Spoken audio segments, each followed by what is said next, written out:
survive. My body aches to be satisfied. My weakness comes and goes. My weakness comes and goes. I'm reaching out for the easy high. Please fortify this strength of mine.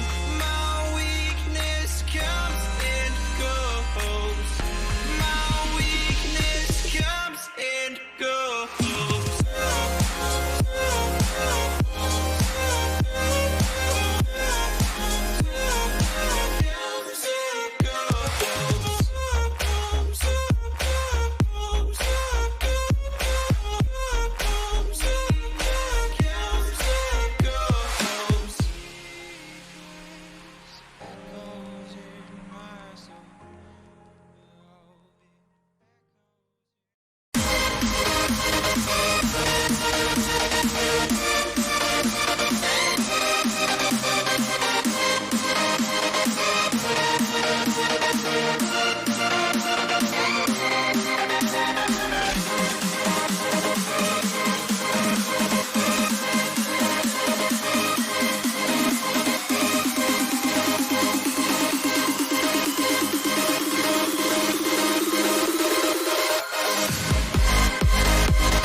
Are you scared?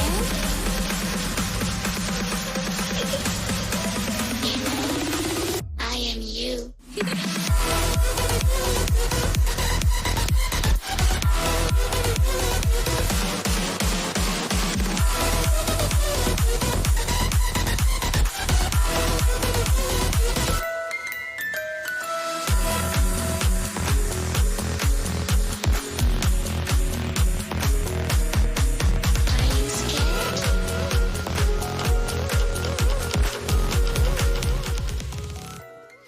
Welcome everyone to another edition of Supergirl Gamer Pro. My name is missharvey and I'm joined today with Boggs, our first time casting together. Yeah, Super I can't wait. excited. Yeah, and we're here because today is another Counter-Strike event. This is week 2. We're kicking off here tonight, week 2 of Supergirl Gamer Pro.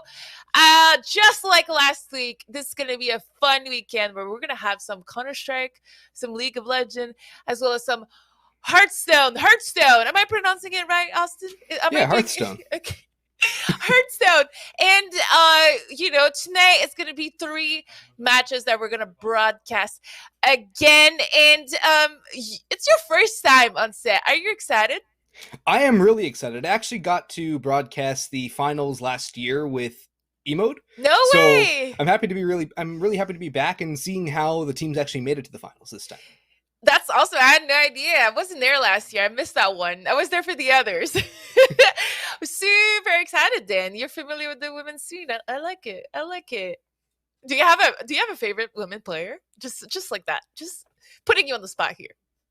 Honestly, I don't. If I had to pick one, I'd probably pick Thea because I know her the best. Hey, Tia, and I think she's playing tonight. So we're hopefully gonna see her tonight playing for Dignitas. But first of all, let's recap what this event is all about, especially if it's your first time tuning in. Supergirl Gamer Pro has existed for the last 3 years, but it's the first time that we are doing this event online as qualifiers to reach the main event in San Diego in October. This is where you casted the final, right, Bugs, last Yep. year? Yeah. Beautiful Oceanside. Yeah, it was California winter. Let's hope we can make it there with the situation in the COVID. But I don't want to talk politics right now. Let's talk games. So the event is going on online, and the goal of this year is to make 9 weeks of celebration for women in games and supporting the esports community and the competitive girls. And all these weeks are small events where each of the teams and the girls are playing, and small tournaments are resetting every week. Can you let us know a little bit about each of the weeks, how the tournaments and the format works? So the tournaments are going to be brackets of 8 teams, and these 8 teams will play through a quarterfinal, semifinal, and then a grand final. All series will be best of ones. But as we see here, we're going to actually start off with Able Esports versus Russian, and winner of that will move on to the semifinals, and if they win that, they'll be in the finals. But again, all these games are best of ones, so there is no margin for error like you would normally see in a best of 3 series. So even the grand finals can go either way.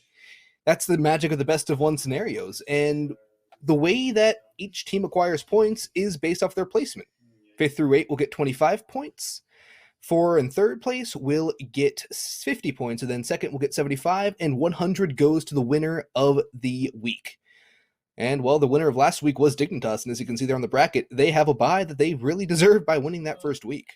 Yeah, they had I don't want to say easy bracket, but it definitely showed they were the dominant team in this tournament. And the current standings, you mentioned the points. And since it's only 1 week, I'm going to go through the current standings because we have some teams that are coming back this week. Russian females V2, it's the first time, it's first appearance, so they have no points on the scoreboard. And Star Shines as well are at 0, but everybody else is already in our current standings. So Dignitas at 100, Violent Roses 75. They made the final last week. And Chewbacca Silhouette at 50 points, and they're going to be playing today as well. Able Kansas City Sweet and Smoky. That's what I assume. It's KC Sweet and Smoky. And it's a barbecue sauce. Oh, okay. And Queen Groom. All these 3 teams are at a 25. So today, everyone is winning points because there's only 7 teams in the tournament. So it's a matter of who gets the most. Because at the end of the 9 weeks, we are going to add up all these points, and the top 4 is going to make it to the final. Yes, indeed. And I believe it's a 4-place final. So where it was last year was on the beach in Oceanside. It was a beautiful location. I'm hoping it's going to be there again because it was insane. You have Counter-Strike, and then you look over, and there's the ocean and the waves. It was a great celebration with surfing going on too at Supergirl Surf Pro. So it was a phenomenal celebration for women in all sorts of regards, in esports and in surfing. So it's a beautiful festival, is what it really is. It is, and to be honest, I didn't know much about surf before, and now I'm following it like crazy because it is one of the first professional sports to be paying women just as much as male. So this is a great step for sports. Really proud of what surf is doing, and we're glad to see it transgress. Yeah, to gaming with the Super Girl Gamer Pro event. So we're gonna be starting our first semifinals, quarterfinals really soon. You already mentioned the matchup is going to be between Able and Russian females V2. So we're going to go back to a short break. We're going to go to a short break and we'll be right back with the first game. No one knows where it comes from. Why some have it and some don't. It's the fighting spirit. It consumes fear and weakness. It stands ready to fight whatever shape the battle takes. Because as long as there are battles, there will always be Marines. You can trade all the games, accessories, consoles, and tech you don't use anymore to get cash or store credit at GameStop. Check out the Trade Center on the GameStop app, visit GameStop.com/trade, or talk to a guest advisor at your local GameStop store to see how much your trades are worth. So I'm gonna hold on promoting you this quarter. Cool? Drop the taco. Get in the car. Does this Sentra feel like a compromise to you? Wait, what? The handling, it's good, right? No compromise there. Nope. Watch this. Breathe. Rear automatic braking. So if this Nissan Sentra isn't gonna compromise, why should you? You're right. Atta girl. The all-new Nissan Sentra with more standard safety features than any other car in its class. I never thought I'd feel this way. No, don't hold on to me. It's all worth it. Ladies, Chris. I hear that's really bad for you. What? No, this is about finding true love. No, I mean the screen. Oh, no, we're all good there. These Zenny lenses, they block the blue light. I mean, that's still really bad for you. This is amazing. Please go away. Chelsea. Oh, no, don't pick her. Oh. For a long time, we had to prove ourselves.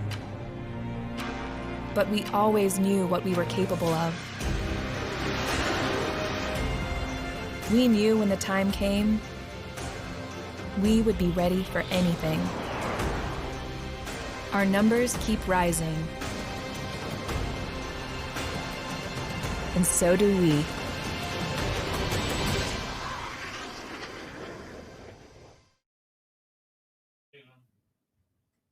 Welcome back after this short break. As we mentioned, this is Boggs and missharvey, and we're going to be casting our first game of week 2 of the Supergirl Gamer Pro event in Counter-Strike. Game 2 is Able Esports versus Russian gamers. Am I right? Russian females V2. Before we jump in, I want to say thanks to all of our sponsors that were able to make this happen. So Nissan, U.S. Air Force, Zenny, the glasses as you saw in the commercial, as well as the U.S. Marines and GameStop. Without them supporting the Supergirl Gamer Pro event, it wouldn't happen. So thank you so much for caring about women gaming. Boggs, tell me a little bit about these rosters. First of all, do you know any players on these rosters? Okay, so the main one I really know is Bouchard. I would say the headliner of Able Esports was trialing with Dignitas most recently. Things didn't work out with them, but here she is again, still competing in the Supergirl Gamer Pro events here. You got Kimmy as well on that squad, Exhilaration, Slugmart, which will be portrayed as Mr. Slug in game, and Sapphire, not the Observer that everyone knows and loves, but a different Sapphire to grace the female scene. The Canadian Sapphire. That's how we do the difference. The Canadian one, and also she doesn't have a capital in her name. Well, the other Sapphire uses capital, so that's how we know that in the female community. So yes, that's the roster. And on Russian female V2, who do we have? So you got L Cookies, Miss Blue Jay, Kimov, Rosie Avril, and Zara. And I'm not too familiar with any of those players myself. Yeah, I've seen Elka Q's before. I think she played in some of our Red Fuel Cups and other cups for the community that we do. But I must admit as well, I am not familiar with the other players. And this is great. This is why this event is for. This is to find new talents and push women to compete. So maybe they are extremely talented, but we've never seen them in a regular scene. And that's why I'm excited to see them. And the vetoes have been done. So we already have the map that is going to be played on. But before we revealed it, let's go and see how the vetoes happened. So we started with Able Esports was the first team to ban. I probably assume they were first seed, and they wanted to be in that position, and they banned us to first. It was followed with Overpass by Russian Female V2, then Nuke from Able, Train. So this is the back and forth. Russian banned Train, Mirage banned Able, Vertigo is banned by Russian Female V2, and we are now on Inferno. What's your thoughts on Inferno for this matchup? I feel like Inferno was always the perfect map for the decider of a best of 3 series. It seems like it comes through so many times as that final map in Tier 1, Tier 2 CS because it's a map that everybody knows how to play, but it's very difficult to actually master this map. There's so many different things you can do with utility and coordinated pushes that I think that it's really hard to actually be a really, really good Inferno team. But if you can play really good Inferno, it's amazing to watch. Yeah, I always say that Inferno is a map you cannot afford to ban, so you always need to be good on it. No matter who you are, I think that I don't really know. Like, Box, think about it. Is there any pro teams that bans Inferno? I actually don't think there's any pro team that has Inferno as their normal ban. It's usually something like a Dust 2 or a Train that come to mind, maybe a Vertigo, but even Vertigo's been folded into the pool since there are some of those teams that don't necessarily practice it that much, and it can be a free win in a best of 3. Yeah, Inferno is the map that I hated as a player just because everyone's good on it, and at the same time no one's good on it. It's such a map that everybody has to play. Everybody kind of has a default, kind of has pushes, kind of have gimmicky plays, one ways and whatnot, and it becomes really difficult because no one is incredibly good on it, but countering it is also pretty hard. So I'm excited to see what's gonna happen with this matchup, especially since we know for a fact that Able Esports practices a lot together now. They're a regular team. They're most likely going to be playing ESCA together next season. I think they might have played ESCA this season, but without Bouchard. So, what is your prediction for this game? Well, I think that it will be on the closer side of things. If Able has practiced this map, I'm expecting them to have some really good CT defaults as well as some good executes on the T side. But what I'm going to be looking out for is how these two teams manage their utility, how they can manage that banana control most importantly. Because I'm sure you know you love getting the Molotov nade stacked down banana, maybe a couple flashbangs thrown on in, plus a peek or two from top banana. It's always a fun thing to run into. And if you can keep control of banana, it's a really good spot for either side. So you're thinking that you're rooting for Able?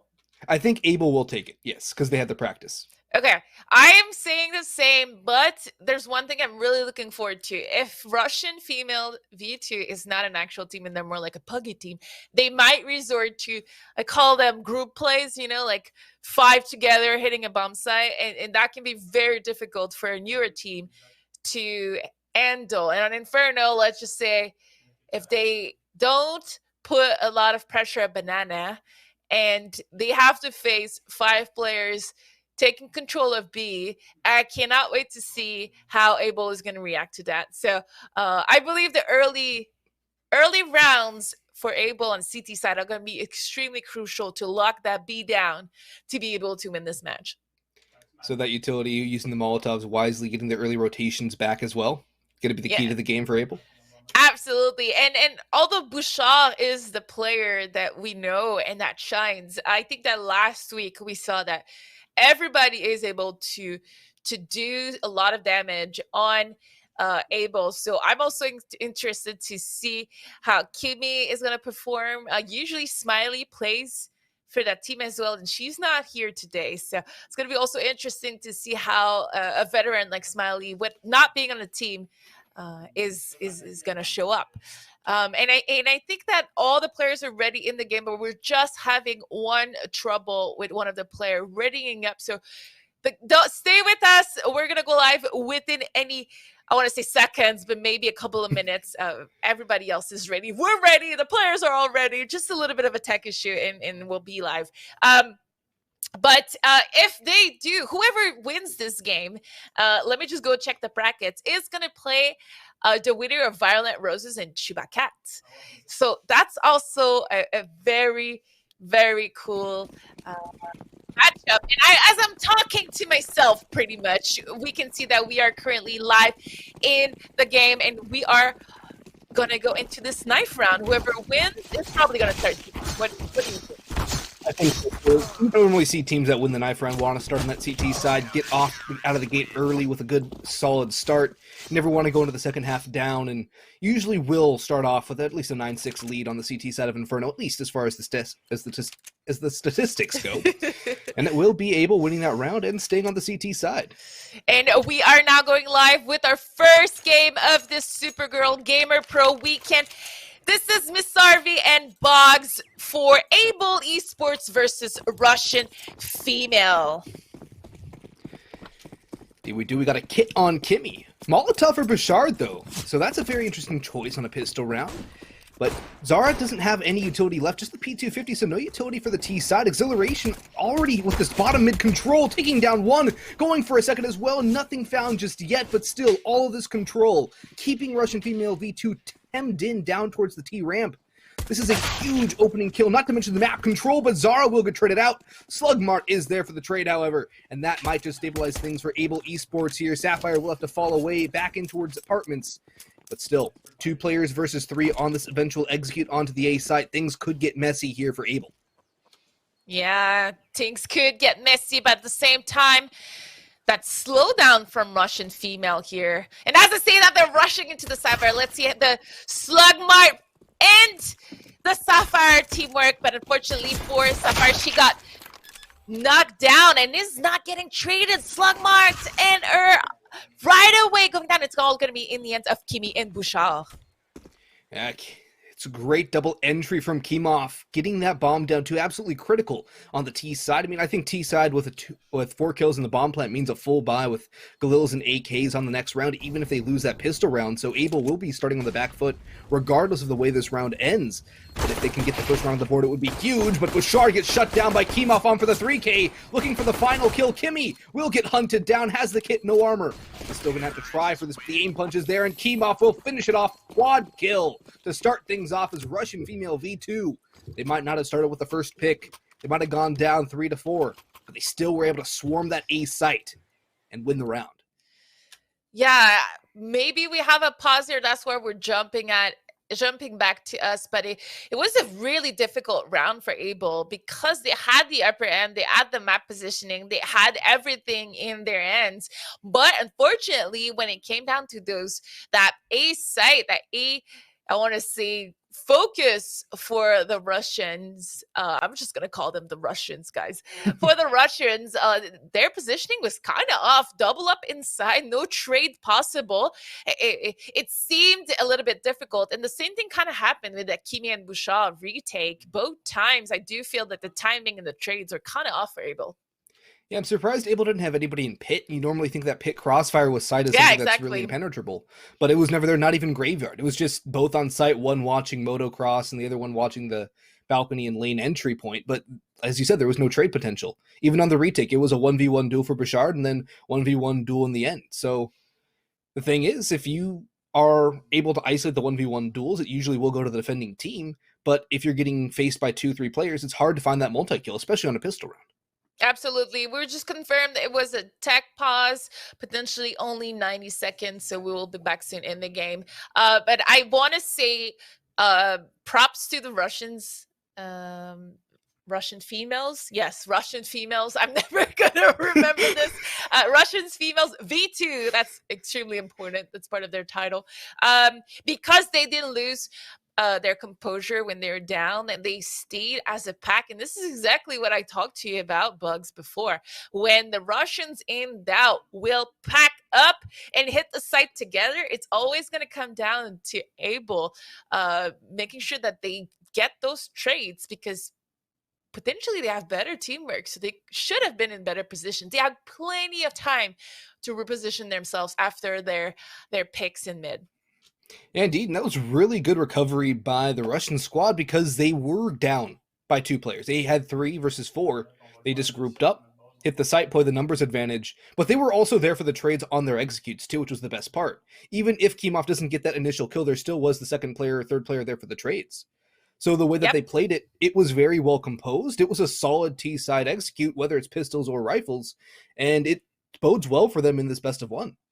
Yeah, and as we are still in the tech pause, I also want to mention, we're actually going to go back into the game, but I also want to mention that it might have been the nerves too, you know, for Abel to be able to, no puns intended, but stay calm and clear.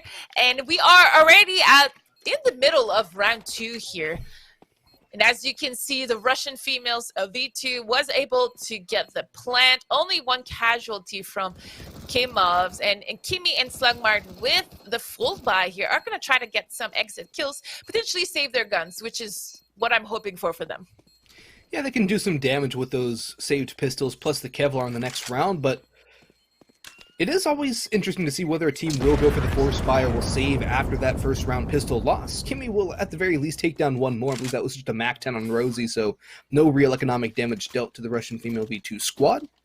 But here we'll see the AKs out, a P90 for Miss Blue Jay as well. Not something you see all the time, but definitely is good on a close angle map like Inferno, but still we'll see the pistols for Abel.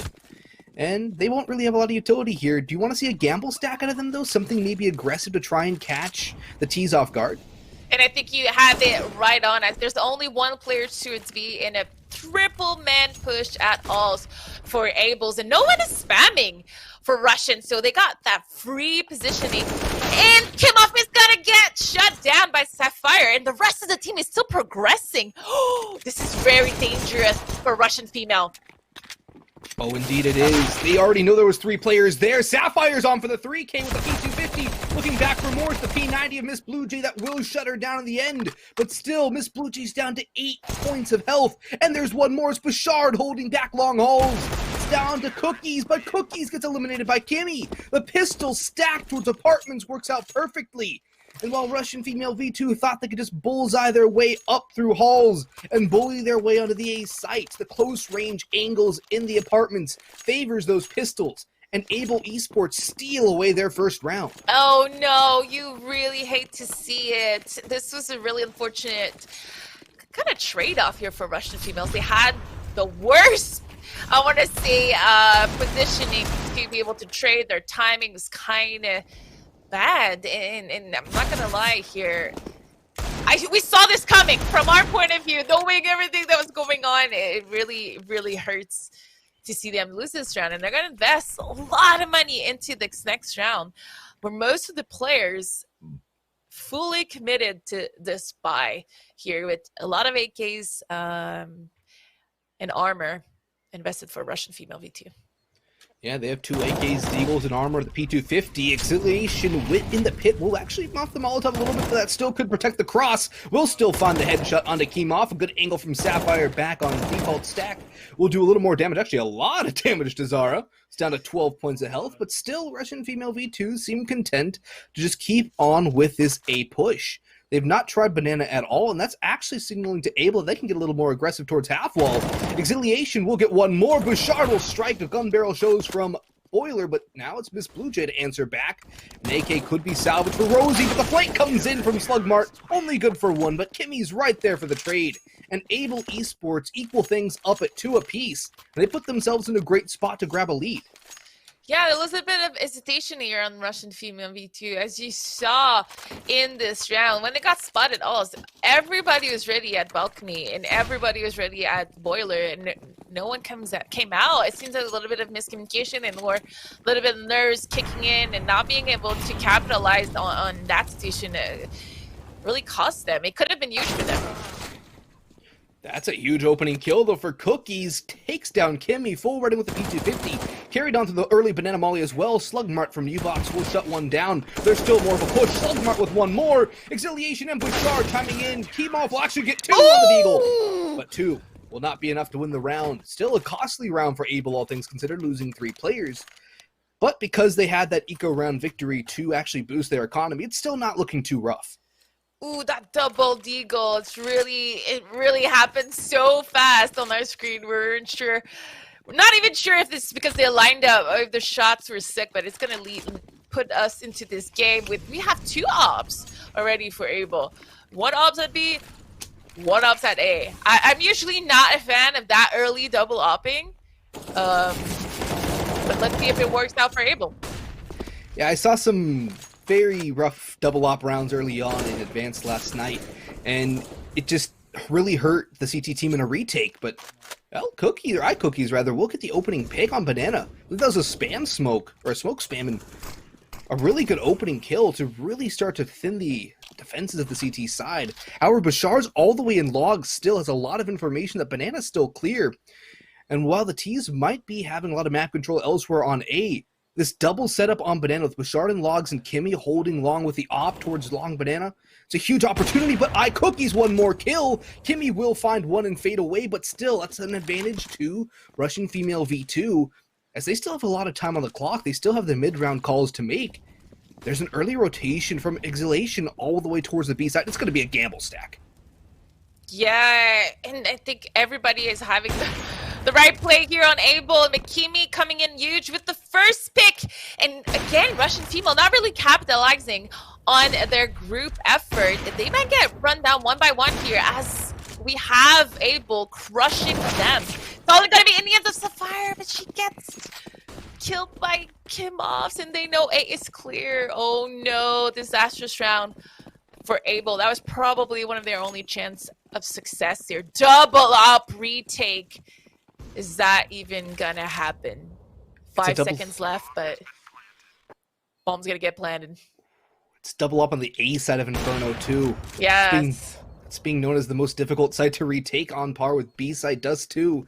And this is a really risky call here. There's so much money invested in this round in the double ops alone. Able could get a solid buy in the next round if they save these ops, but they're going to go for it here. And well, actually, the Deagle comes out. It does not strike for one. Kimmy swaps to the sidearm, but gets shot from behind. And the Russian Female V2 strike back on the gun round. A very good response. A great rotation back. Getting that initial kill onto Sapphire down bottom Banana really opened up that A site, and then those 2 ops really hampered Able in the retake. And their lack of utility as well came in. There were no flashbangs left for them to actually use to retake that site. No Molotovs, no nades, no smokes. It was as dry as it gets, and didn't pan out well for them.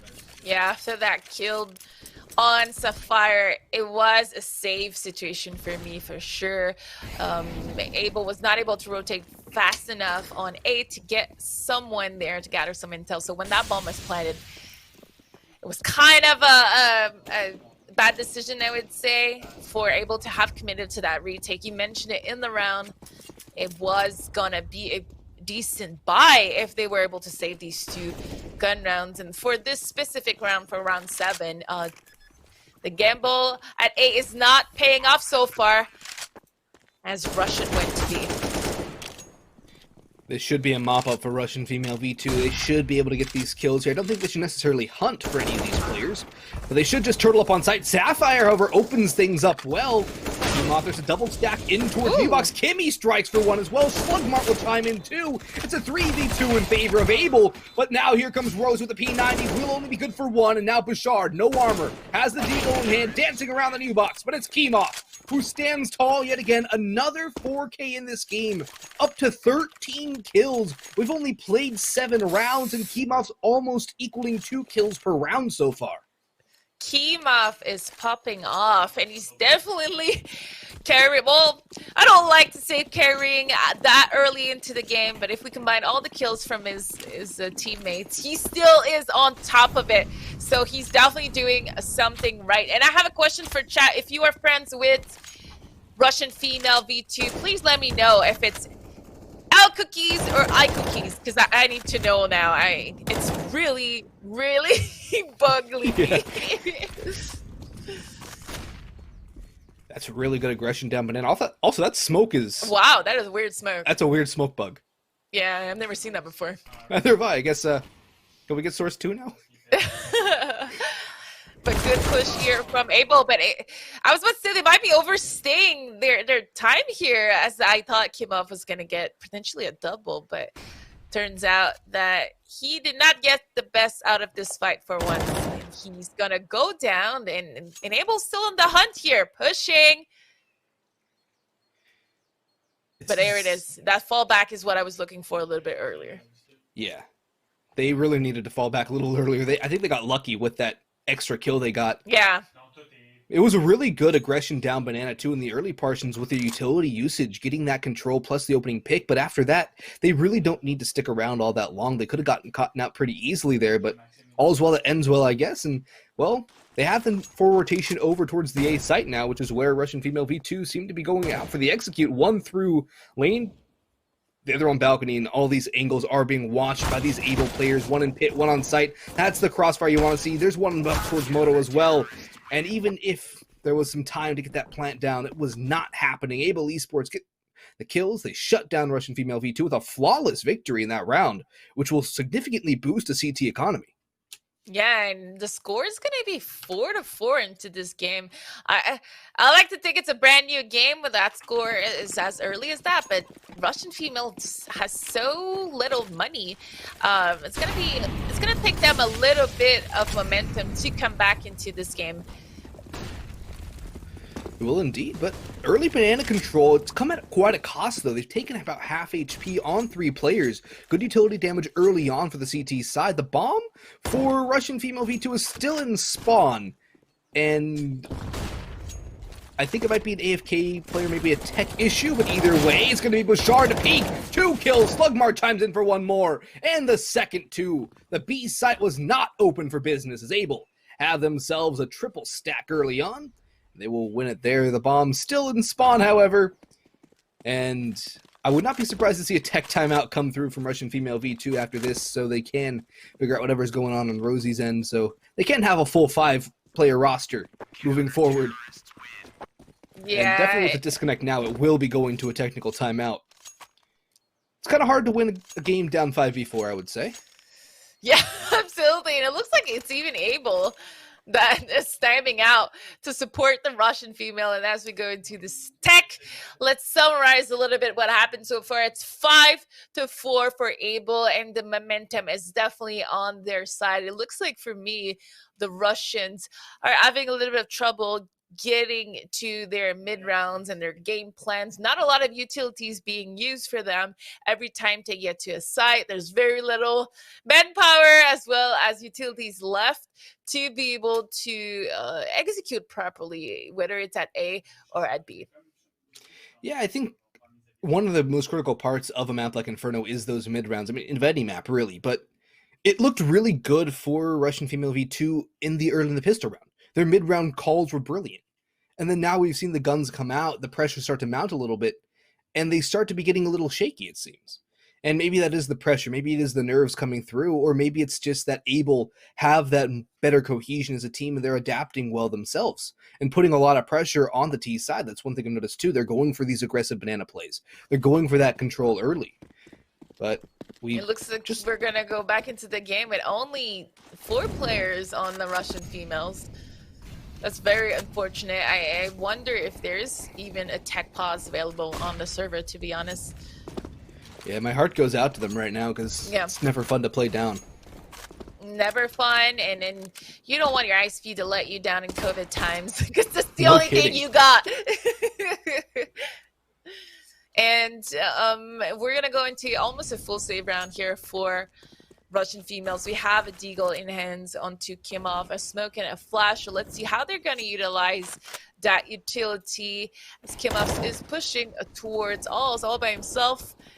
It doesn't look like he's going to use it, or she's going to use it. They're going to use it as Miss Blue Jay is going to go down, the last remaining player of Russian Female V2. But we're back back to 5. Let's Rossi go. is back. Welcome back, Rossi. We missed you. We missed you. That's the kind of game we want to see. We want to see a 5v5. It's never fun. And as we head into round 11, it's going to be a score of 6-4 for Able Esports. It is indeed, but it's going to be the guns up again for the T side. They have the AKs, but one thing they don't have a lot of is utility. They don't have a lot of the Molotovs that you normally see for executes. Only 2 smokes left with 1:32 on the clock. 2 flashbangs as well. We've gone 25 seconds into this round, and they have 4 pieces of utility left as opposed to pretty much full belts of the entire CT side. Well, that's huge for L Cookies, though. 2-for-1 trade will always favor the T side, and there's only one defender left here. I believe it is Bouchard. Rossi moving up as well, but Bouchard's on the site, isolated position, no trade potential for her. Back up onto the cold Zera box, so that's the bomb dropped, and this can now become a very strong position, especially with L Cookies being low. Ooh. The kill onto L Cookies comes through, but Slugmart's been caught in rotation, leaving Kimmy in the 1v2 now. Plant can come through. It will be planted back site, so there's a chance. But Kimmy needs to come up huge. Kimmy in that 1v2 has the right Molotov, so this could really help her flush out some position in the side, but she's still gonna have to come in big here to win this round. Bring around the Rosie. Oh, Kimov got blinded by Rossi. Oh no! Kimmy playing around with their weapons, and unfortunately for her, not able to recover in time to be able to kill Rossi. After that first kill, I thought it was it. I thought she was going to win that round. Yeah, I really did too. And, well, for Russian female V2, I think that Rossi's going to be a little happy, even though that Team Flash didn't really come through to be the deciding factor of that round. Early damage, though, to Zara. I believe that was a nade, but it could have been a team knife. I'm not too sure. Yeah, that's a lot of damage being taken from a nade. And one thing that I noticed on both teams, we're not really good at trades right here. We're pretty struggling with, we're struggling pretty badly with our spacing in between our teammates, and the trades are kind of off. Once again here, you see Rossi is kind of ahead of everyone else, but at least this time she's waiting for her teammates. And the push was actually completely blocked by that smoke and hulls here from the CTs. That's a really well-timed Molotov, too, from Sapphire. Forces the boiler player all the way out, and that's actually going to force the T side out of apartments for the most part. Bouchard gets a little antsy, goes for a pick towards long haul, takes down Zara, too. Finally finishing off that early damage dealt, and that's a good opening pick again from Abel. And if they can continue to play well off these opening duels, they can pretty much put a lockhold on these rounds. Kimmy having to hold down the B side is solo with the op, but still not falling all the way back, drops a smoke. And there's no utility for Russian female V2 to flash through this. They have no utility for any takes. They have a nade. And that's it. And that's something that I'm noticing too on the T side, is that they don't have any utility for these late round executes. And look at their money. I don't know if it's because they didn't buy it or it's because they wasted it so early. Ooh, Kimmy got the kill on Kimov. Oh, wow. Yeah. I thought she went down without getting that second kill, but huge round here for April.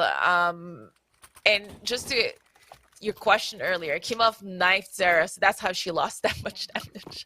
But we have a Rossi gone from the server again. Boggs, what are we gonna do about it? That's unlucky. At least it's on an eco round. That's the only consolation I can find there. A couple deagles and a Glock, but I don't know if there's a technical timeout or something they can use to allow Rossi to get back into the server. They're just going to rush up Banana towards Kimmy, though. Bouchard is there to back her up, and I don't think it's going to go all too well for Russian female V2 here. As, at the very least, they have another round. Okay, Rossi's back. So, Glocks are out. Maybe a kill or two goes their way, but at least they have Rossi back for another gun round. Could have been dangerous here for Kimmy to take that much space in Banana by herself, kind of on a safe round, but thankfully she didn't miss her shot, and Bouchard was close enough to support her as there's a triple man retake and they find the bomb in that Banana side. Kimov in a 1v5, deagle in hand. Can they win the round? Deagle 1v5s don't happen very often, but you know, there's always a chance. There's a lot of time on the clock and potential for a saved rifle. Slugmart and Bouchard are low on health as well. One Deagle body shot would do them in, but it seems that Kemov's more concerned to just staying alive and maybe grabbing a consolation frag or two, but the bomb is definitely out of reach with 3 players all holding it down, including the op of Kimmy. Exhalation's just going to chill and pit too. Oh, that's a good opening kill though. And that's one. And oh, I was so ready to say that too. Almost a KO. Almost a 1v5 is what I'm gonna say. With only 1 kill in. Rossi is back, but unfortunately for Russian, if they continue heading that route, we could be looking at 10-5 here for Abel, who's again ready.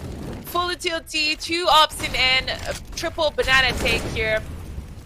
The L Cookies is gonna face the wrath of Bouchard and Slugmart within a couple of seconds. So let's see who's gonna come out on top. A great flash to open things up. Slugmart and Bouchard both pushing down. Coordinated effort, not just getting the kill onto L Cookies, but doing more damage onto Kemov and Miss Blue Jay as well. Great execution of a banana take from the CT side. And now the clear's coming through. Kemov unable to get anything done as Bouchard will finish her off in towards logs. Well, the bomb is actually going down the A site, though. I'm not... How? I don't know how that happened. And Zara getting 2 with the SG in alls. And Slugmart trying to flank them. Only 11 HP and 16 left on Russian females V2, but they're going to get the bomb down. And they almost have a crossfire. If only Zara can make it to pit without getting caught. I'm not sure they're going to be able, and that 2v2 retake is looking good for Abel with a lot more to work with. Good wall-time flashbang for Slugmart to peek out early, but Zara's holding down towards Moto. Bouchard peeks, and Slugmart will take down Zara. Rossi fell early on backside, and well, the bomb plant does come through from Russian female V2. We're getting to the dying embers of this half, and it's a 9-5 scoreline. The best possible case now for the T side is a 10 or a 9-6 half, and even then, I don't know if 9-6 is going to be enough. I think a lot of it's going to depend on that pistol round, because Abel have been pretty much able to do whatever they wanted on this banana control, and if they can translate that to their T side, Russian female V2 are going to have a very hard time. Yeah, and it looks like Rossi timed out again because they are not buying in spawn. So that's really unfortunate for Russian female.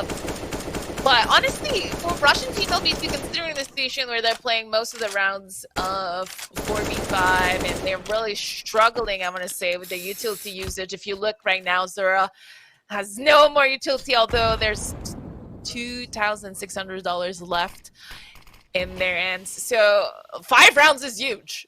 I thought, like, considering everything that's going on, it's a pretty good half for Russian female. Well, if they can get 6, I think it would be even better. Yeah, it would be even better. But the trades are happening towards bracket and alls. And I'm not quite sure what happened. It looked like someone cratered or killed himself in a fire. It could have happened. And Zara is going to be left alone versus 3. Only 17 HP left in ends.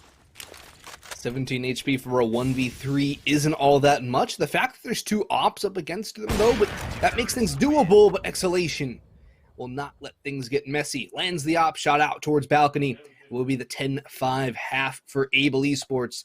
So we'll have a side swap here, but hopefully Rossi can come back, and hopefully those tech issues will stabilize. Kimmy, though, had 105 ADR throughout that half, and that's definitely a good stat line to show.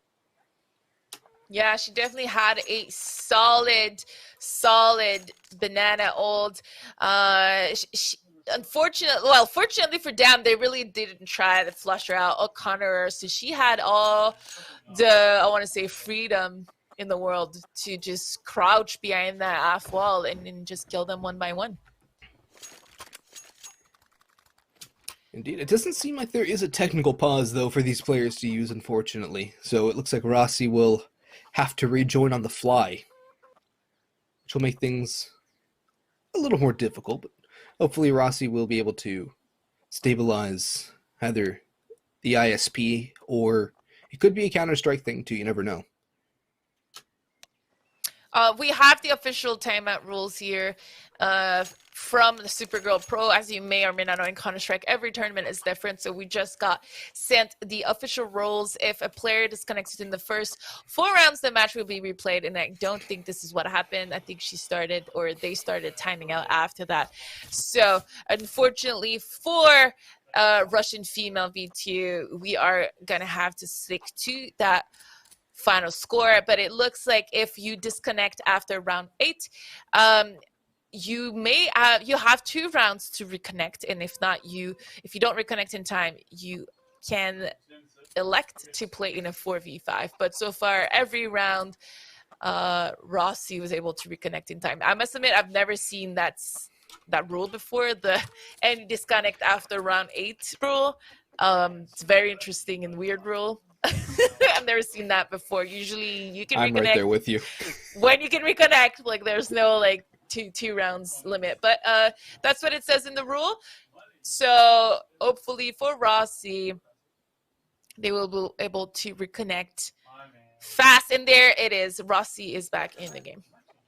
There we go. So we won't be seeing another 4v5 round, and hopefully we don't see another 4v5 round for the rest of this game, or for the rest of the evening, or I would say for the rest of this tournament.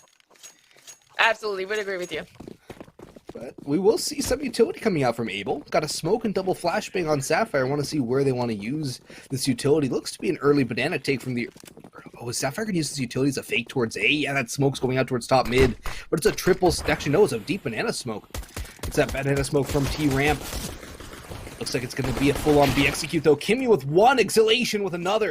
Headshots galore for the side of Abel as they can get the bomb planted down behind Fountain or wherever they want. Kimmy comes in. Another double dink onto L Cookies this time. Sapphire locking down the half wall. And now it's all down to Zara, who's stranded alone, coming in through Speedway. And I don't think there's much Zara can do despite the fact that there's a kit and a smoke on the player. Yeah, it seemed like a very easy round for Abel. Russian females kind of split it apart with that smoke landed in spawn. And also Zara is able to get a kill on Slugmart with 10 HP in hand. And a flank coming towards CT spawn. We're going to see the scoreboard or the score at 11-5 for Abel Esports.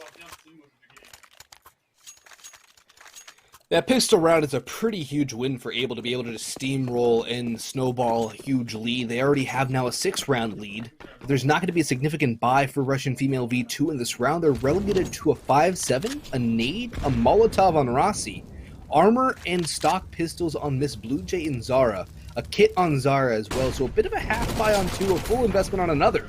That's going to be an easy kill for Kimmy, though, eliminating the no-armored player with the MAC-10. A box of bullets will just shred through anybody without the vest or helmet.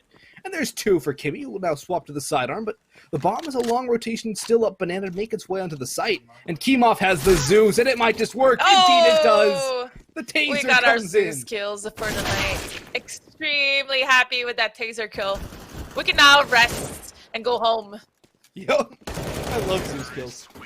What do we need tonight? We need a knife kill, a Zeus kill, that's it. A Kreider. We got a self-mutilation kill, I think, earlier. Yeah. We need to get all of those.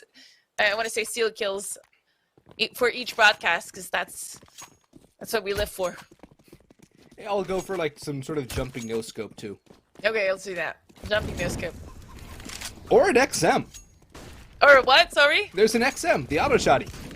Oh yeah, let's do that. Rossi, get those kills.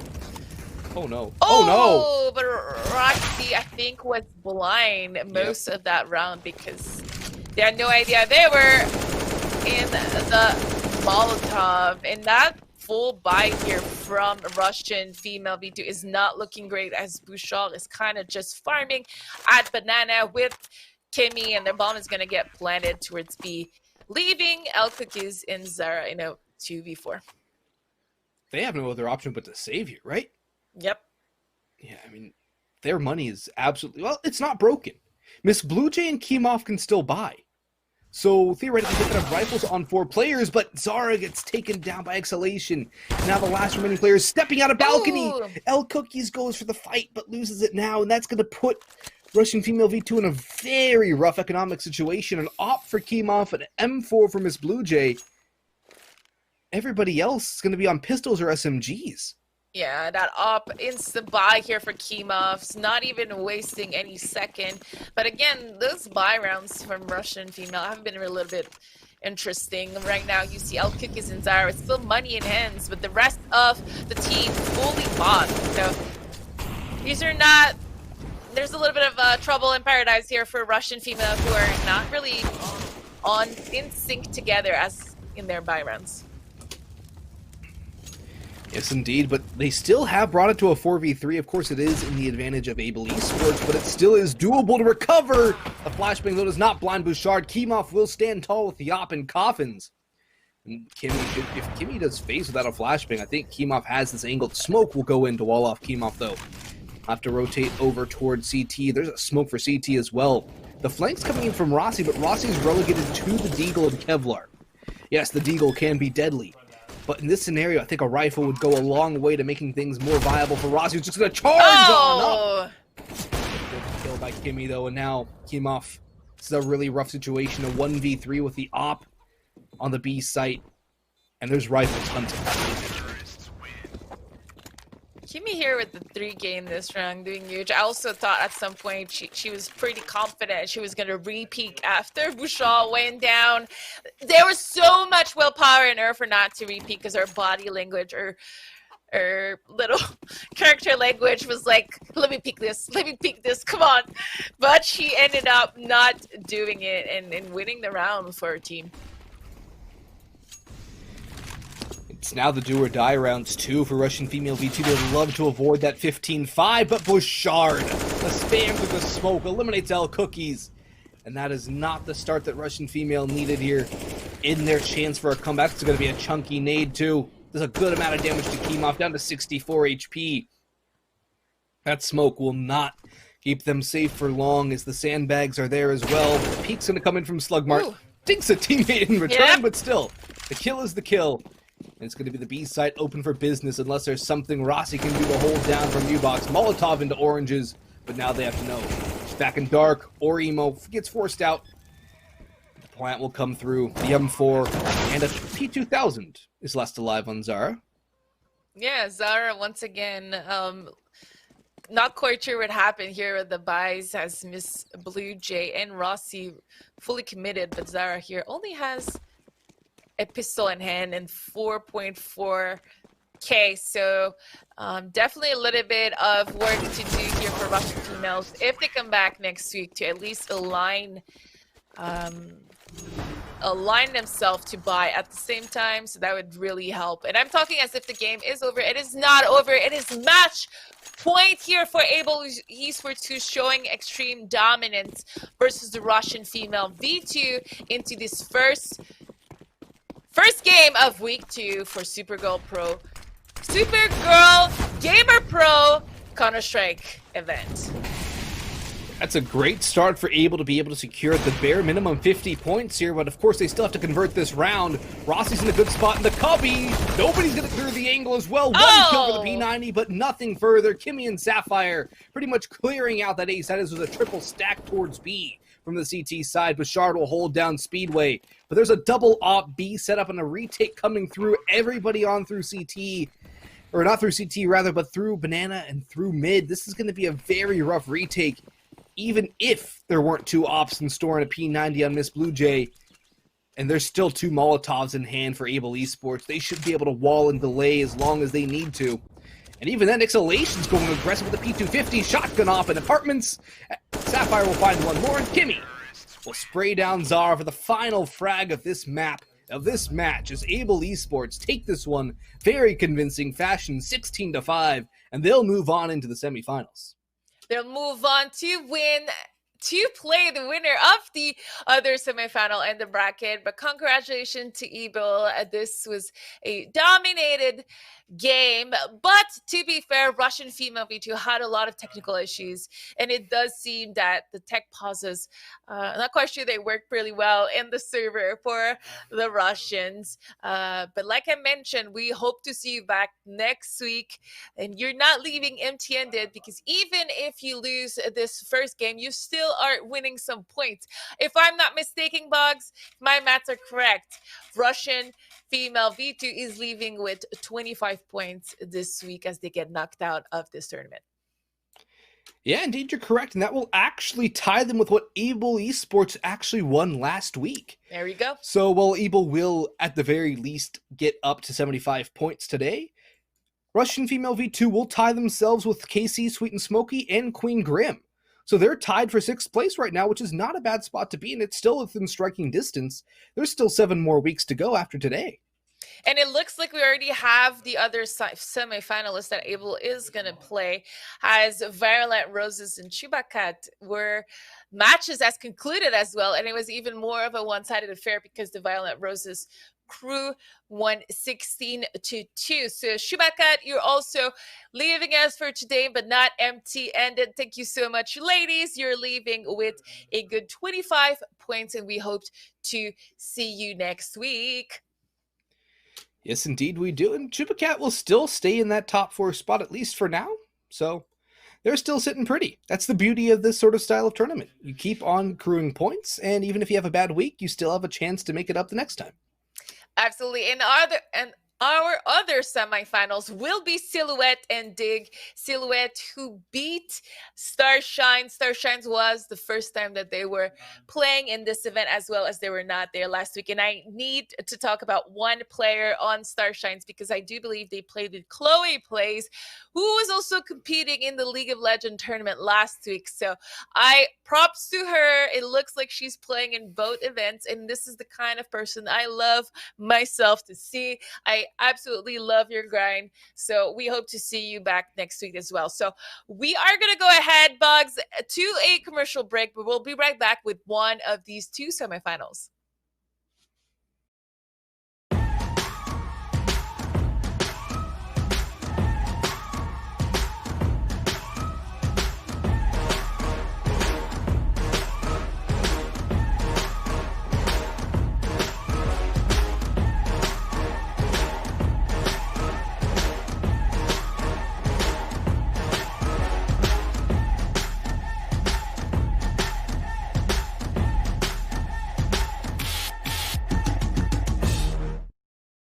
I'm gonna hold on promoting you this quarter. Cool? Drop the taco. Get in the car. Does this Sentra feel like a compromise to you? Wait, what? The handling, it's good, right? No compromise there. Nope. Watch this. Breathe. Rear automatic braking. So if this Nissan Sentra isn't gonna compromise, why should you? You're right! Atta girl. The all-new Nissan Sentra, with more standard safety features than any other car in its class. I never thought I'd feel this way. No, don't hold on to me. It's all worth it. Ladies, Chris. I hear that's really bad for you. What? No, this is about finding true love. No, I mean the screen. Oh, no, we're all good there. These Zenny lenses, they block the blue light. I mean, that's still really bad for you. This is amazing. Please go away. Chelsea. Oh, no, don't pick her. Oh.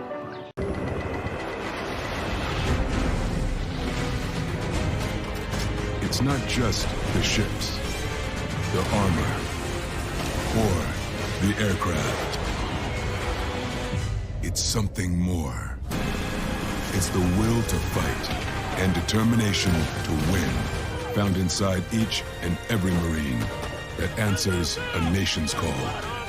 Battles won.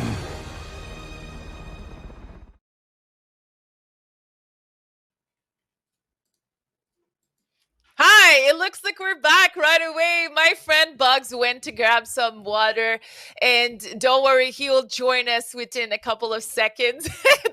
the joy of live and short commercials. But before we jump into the next game, let's swap right away to the brackets and look what we have for these two semifinals coming up.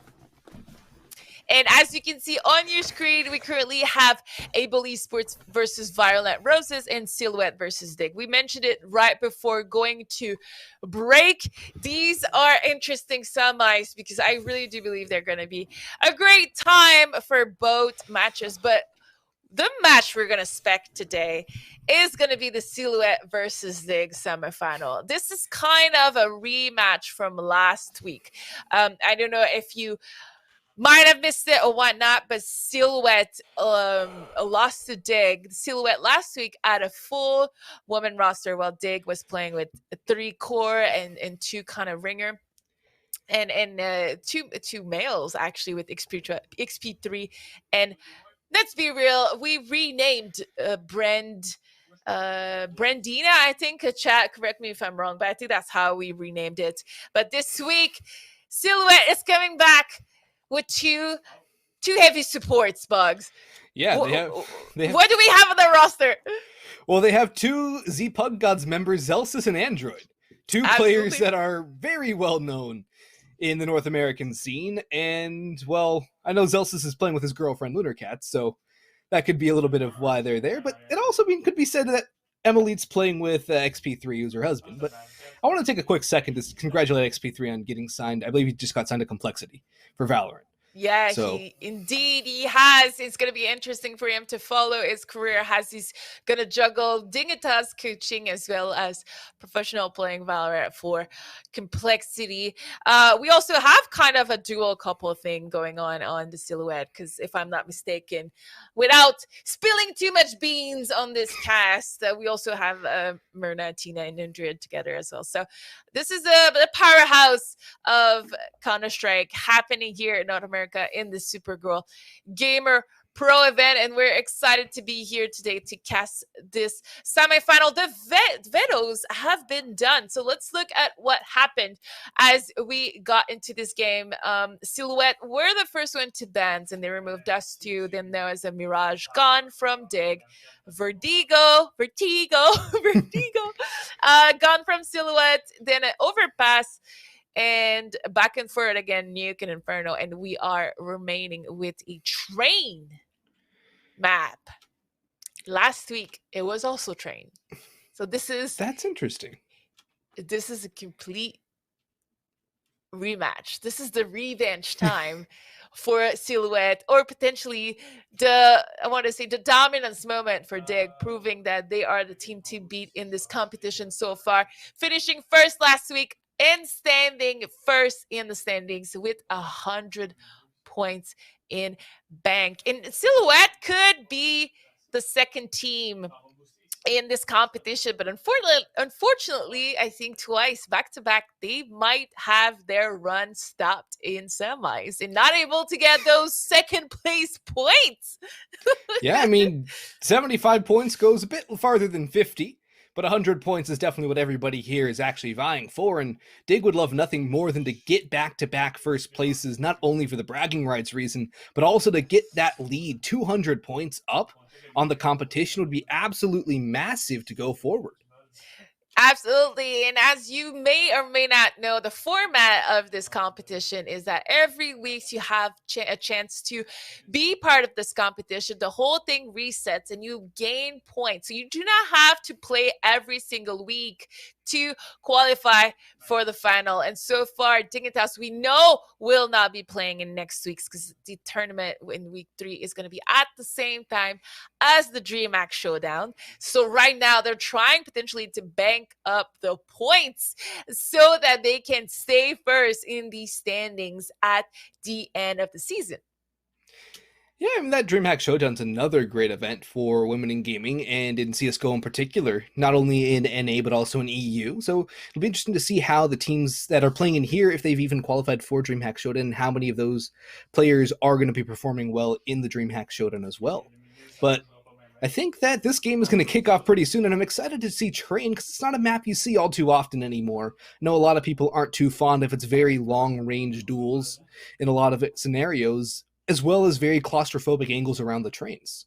I love Train, and I know this is one of the favorite maps of Dig and CLG Red. So just so you guys know, if you have to play them, both teams are very solid. That's why every time I see Silhouette battling for that Train versus Dig, which is the second week in a row as we're in week 2, I'm always extremely scared to see the results. And we're going to go in the game pretty soon. I think all the players are ready. We're about couple of seconds away from going to 9th round. Prediction, Bugs? Well, honestly, I think this one is going to be a much closer game than what we just saw. I think it might even go to overtime, potentially. Ooh. But I'm going to give the edge to Dig. Okay. Because it's Train, and you need that team play on T side. And without a good T side, you will get shut down. And it's not going to be a very easy comeback on CT side. If you can get less than 4 rounds on T side Train, it's not going to be a fun time. So you need to get, I'd say, 5-6 rounds on T side Train, definitely at least 6, to really secure yourself a solid half. Okay, I'm going to go with you just because of the last week's performance, but maybe this time Indrid and Zelsis will also make a difference. So we'll see what happens, but I honestly, it's hard not to say Dig are the favorite. They are a dominant team, and they've been dominant all, I think, for the last 5 years in NA. Yes, indeed. I mean, I think you think of you have the two giants of female CSGO and NA. It's Dig and CLG Red, both those two teams going back and forth at each other time and again. But I feel like Dig does normally come out on top of a lot of those engagements. Especially recently, I think like Thea was a fantastic pickup for Dig, and she's brought a lot of new life to that roster. And as we go live into this match, let me remind you that today we are playing for the Supergirl Gamer Pro week number 2. This is our semifinal, Dignitas versus Silhouette, and we're gonna see a full-on rush from Silhouette into Inner. You gotta love the rush B call early on. There's a flashbang out, but there's still a smoke and another flash on Athena. It's gonna be an early pick for Neck, though. And actually, no, Thea and Marlon Brando have found 2 kills. That's Zealous got as well. It's all down to Lunar Cats and Android. The USP's reigning supreme at range here on Train. And the fast play falls about as soon as it started. It's a 5v2 hold for Dig now, and they should not have any problems locking this one down. Even aggressive peeks by like this from Neck should not even go that far. And Android does get that kill, but still, the bomb is down, back bomb Train, and it's under the control of Dig. Although if they continue taking these 1v1 duels, they might get picked apart here. That's a good smoke, though, to buy some more time. That 17 seconds that Dig will not have to worry about. Aside from Heaven Exit, and I think Rain has this locked down. Rain here with, honestly, 4-player support into this bomb side, and it's going to be all in the hands of Android, 16 HP, and he's going to go down in the hands of Emily. Dignitas winning the first round into this really intense matchup. I need to say, I think that Dignitas ran the exact same pistol as last week. Tia was exactly where Heartstar was, and the same outcome happened. As in, whoever was Spindle got 2 kills. But this time, Dignitas securing this round is pretty huge, as Emily is going to get the kill. And we're going to see a full round here. Full save round for Silhouette. I believe that next move is XP3, so... Yes, Neck is XP3, and Marlon Brando is actually...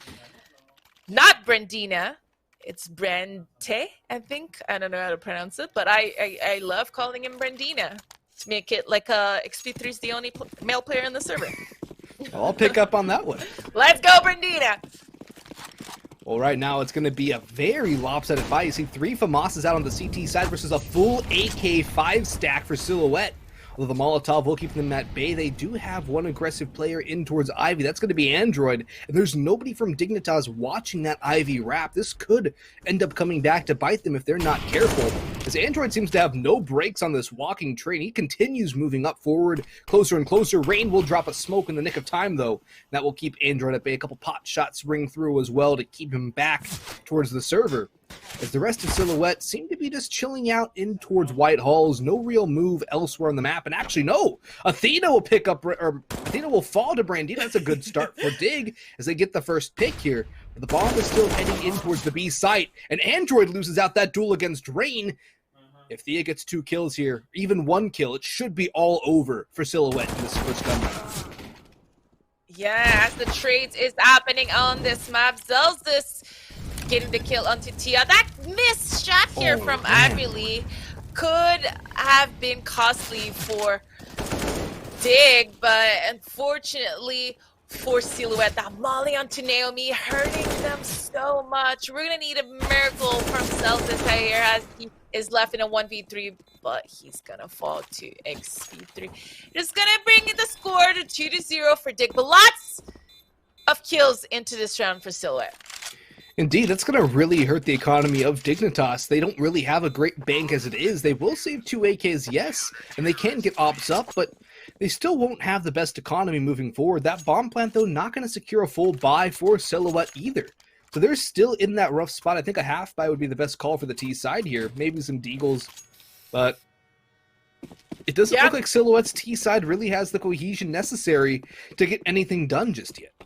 No, you're right, and also Rain's timing and alley was pretty stellar here as Zelsis bought an AK and he's able to get a kill onto XP3 with a beautiful flash from Naomi, yes. So, double! The double Kobe. Rain is coming in huge in these last 2 rounds. She's raining hell upon him. Absolutely, as she gets the triple kill. And is she gonna be able to go for the ace? Oh, she does get it. She did. It starts with the double Kobe, then the triple spray or the double spray down out towards T-Con to be the bookends of a great round for Rain. As well, that's just stellar stuff. The A1S too, not something you normally see every day. But that slower fire rate not going to be a detriment for her, and that initial double nade too was absolutely perfect. Her timing again though, impeccable back towards Ivy. Rain, I'm so happy because I thought I was gonna do a caster curse on her, but they did the opposite. It's like I summoned the ace, so I'm really glad she got it. It could have been really dangerous for Dig. Actually, she did not get the ace there, as the players were falling a little bit left and right. Silhouette was getting more picks, but it's still a 4-0 score line for Dig and versus Silhouette. And although the money, like you mentioned a couple of times, is still not stable on the CD side, the momentum is definitely on their side. And we're going to need to see a round coming out of Silhouette soon to be able to shift that, break a little bit the spirit of Dignitas. And Emilite's gone for the op too. There's no counter on Silhouette. They're stuck on rifles, and Android's already taken a lot of damage. He's down to half health. It's a very good start for Dig again in this round, and Silhouette continue to stall their way around the map looking for opening picks, but they don't have the op to really go for those long-range engagements, and the Krieg is not exactly half as good as it used to be, so it's not going to be a viable option either. They need to be making good use of their utility here, but a dry peek from Zelsis means Rain can get 6 kills in a row. Emily strikes onto Athena. Great shot back towards the red train. Lunar Cats will work up, but Emily will swap back.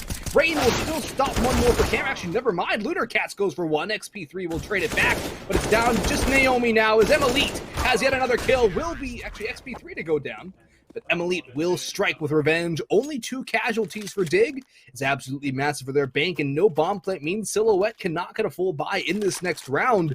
It should be a 6-0 start for Dignitas, and that's a phenomenal way to start off your CT side of Train.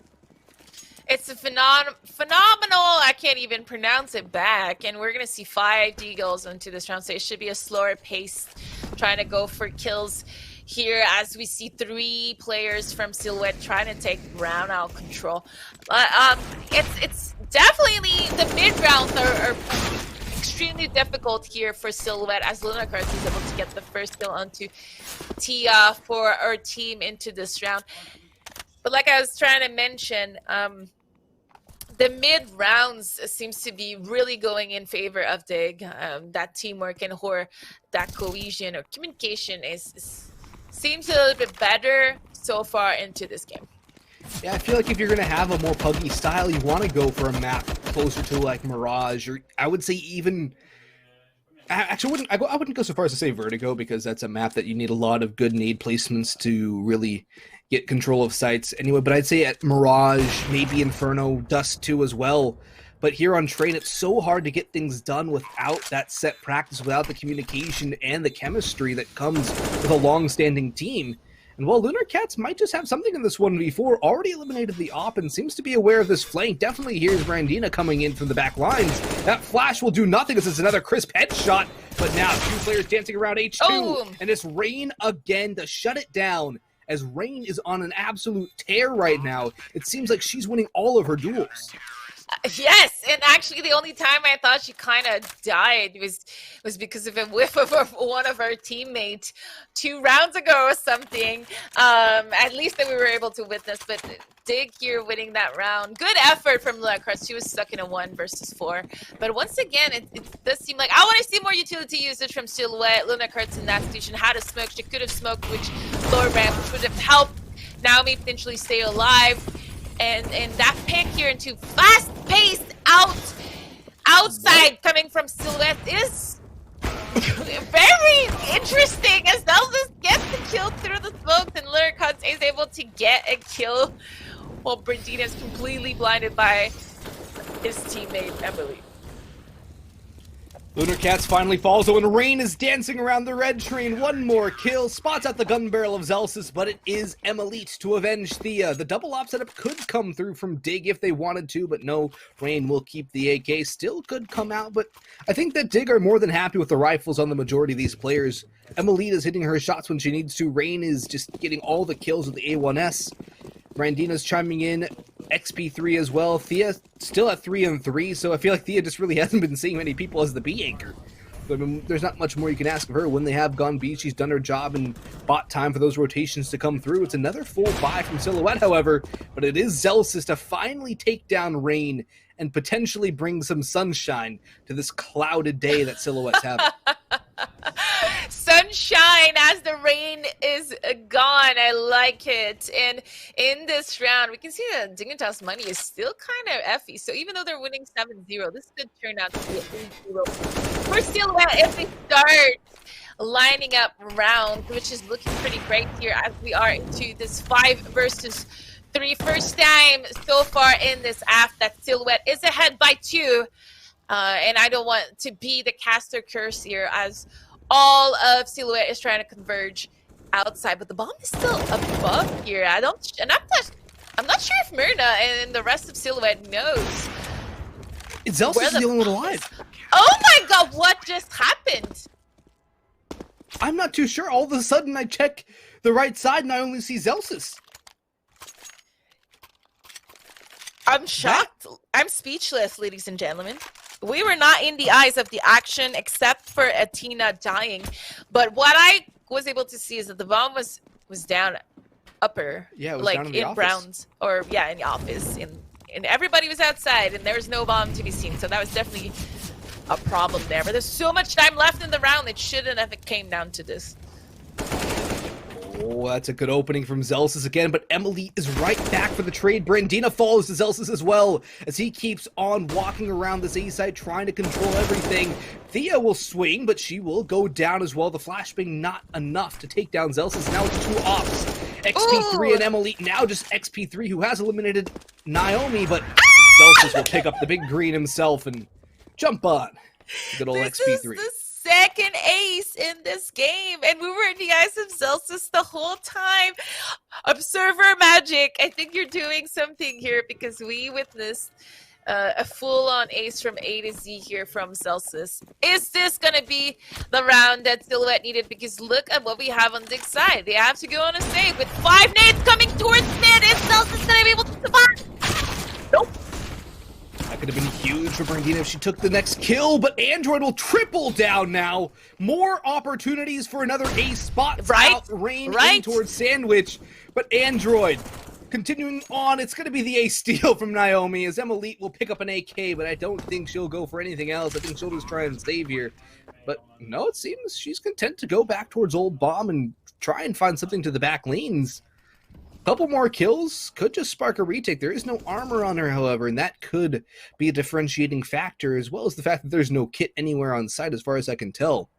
But still, any damage that Emily can do is good damage to the economy of Silhouette, and, well, I guess she'll just keep the AK now. Doesn't find anybody, and the AK moving on to the next round will be a nice bonus. So we didn't get an ace, but we got something else. Boggs, were you able to see in the kill feed? I didn't. We got a Zeus kill! We got a Zeus kill again? Yes, Emily was able to get a Zeus kill. That's how she got the kill? Yeah, I think so. Correct me if I'm wrong, chat, but I believe that's how she got the gun. That's crazy. Another Zeus. 2-on-2 we are tonight. This is what we need to see. This is the kind of action I needed tonight. We Zeus need kills. more love for the Zeus. Yep. And this is gonna bring us to 8-2 Silhouette on a double win streak as they get into this round.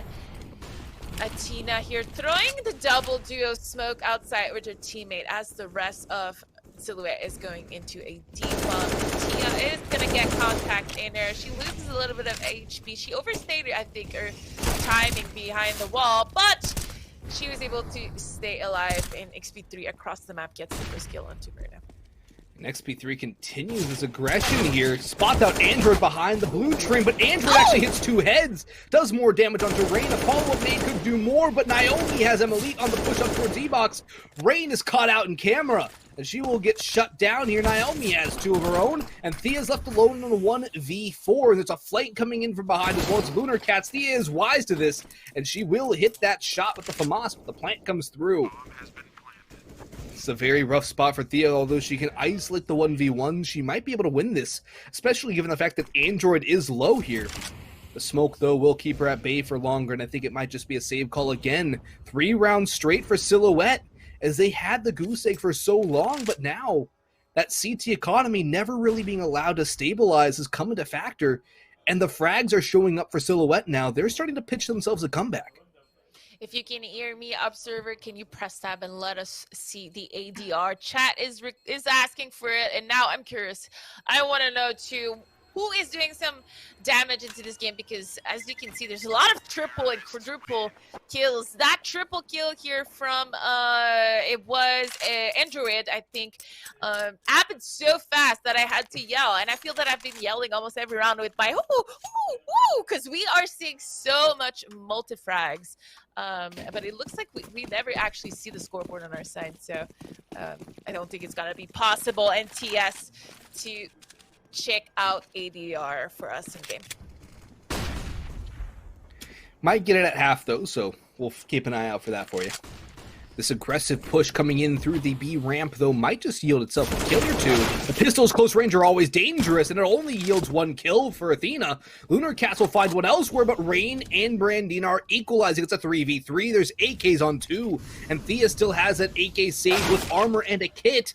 Another kill on Naomi now, and this could swap the tide here. Brandina swaps to an AK, but Android is there for the trade. Here's the drop in towards Pop Dog as well, and Rain will fall. Thea will go down to Zelsis. There was a chance for the round to swing the way of Dig, but it is taken away by Silhouette as they blot out the chances. And it's going to be another half buy, it seems, for Dig, unless Emily and Brandina are going to be on a much less buy as opposed to the rest of the team. Yeah, and again, we mentioned it. I was scared it was going to be, a complete turnaround in this game as soon as Dig was going to lose one round, just because of the economy. It was as simple as that. They were able to capitalize on the rounds they were winning to secure a bank. And it looks like for 4 rounds in a row, Silhouette is coming out on top, and their confidence is showing as they are taking a better fight, better 1v1, winning and coming out on top. And I'm not gonna lie here, Android is doing a lot of work onto the T side as well as Zelsis. Indeed, there's that ADR.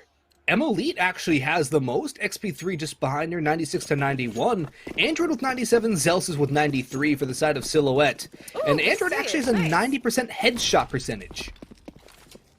Oh, I'm glad we were able to see it for you, NTS. I hope this fulfilled your requests. And we are now into round number 14. Only 2 rounds remaining in this half. This half is going by so fast. Not a lot of mid rounds and end rounds. These kills are happening pretty early in every round. It looks like Brandina is going to get ready for a pop flash into T-Con. But Silhouette I was about to say ready for you, but it looks like Athena missed the memo. Yeah. She's gonna jump back into mid with her knife out. I think she thought she was playing KZ for a second there. Good kill here on Tia from Lunar Cats. The timing was impeccable after that mid push for Silhouette to take A and B control, and then they capitalized on it, and Tia is probably by herself, and they're able to secure a bomb plant here, as well as be in a 4 versus 2 situation. Scratch that, 1 versus 4 situation in favor of Silhouette. And now a none versus 4 as Emily falls. And none versus 4. This is going to be the last round of this half, as Dig has lost 6 rounds in a row in this first semifinals. Yeah, I mean, it was an 8-round streak for Dig, and now a 6-round streak in return for Silhouette. And I think you mentioned it right before Silhouette started going on their streak, was that it could be a 7-0 for Silhouette because the money on Dig was still in that rough spot.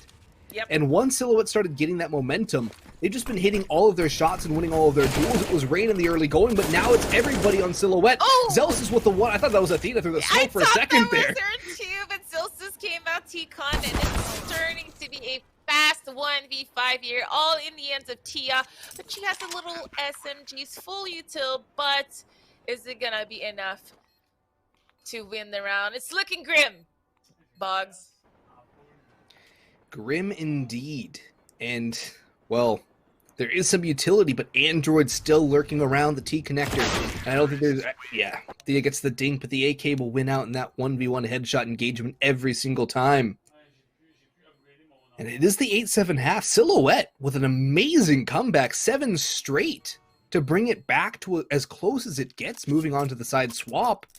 And if Dig lose this pistol round, I think Silhouette would be on pace for a very strong finish, potentially wiping the board with Dignitas in this game. And we're now live for half number 2 of the semifinal in the Supergirl Pro Gamer week number 2 Counter-Strike edition, and Zelsis is gonna face the wrath of... Never mind, they went down ladder, and it's gonna be an outside pick for Dignitas. Plant not coming through, though. Android Naomi finding head, but Brandina will strike back on the Glock. XP3 and Thea working their way around towards Sandwich and Olaf. Android, though, will not relinquish the hell position. The bomb plant will be chased away and back towards B, but Zelsis is already on the rotation back. He will beat them before they come down the ramp, and he might just hit the headshot, too, on these exiting Ts. Though he doesn't, but still the plant has not come through. Brandina will have to stick, but XP3 falls to Zelsis. The plant has not yet come through, and it will not at all. Zelsis charges in for 2 as well, and Silhouette, they win the pistol round. They deny the bomb plant too. How did Zelsis not die here? It's a mystery to me, because both Brandina and XP3 were shooting him for at least 10 bullets each, and he didn't even lose half HP from these fights. Was able to get both kills eventually and deny that bomb plant. Huge round for Silhouette. We have a game, Boggs! 8-8 in the second half. We do indeed, and it might just be 9-8 for Silhouette as well, as it's P250s, a deagle, and a bit of utility for Dig. They don't have a lot to play with here, as they did not get the bomb down. They got, I think, what, a kill? So I think so, yeah. Looking at the money, I think that's what happened. Yeah, it's not a good spot for them to be on this T side, and with Silhouette having full control of this momentum, a bomb plant would be huge, and it will come through as XP3 and Emilite getting kills. A Glock kill for Emilite as well. Up close, XP3 might just take down one more, but no, it's a mow down. Android, Lunar Cats, and Athena all finding the frags they need, but Lunar Cats is low, and if Athena falls, she's the only one with full health.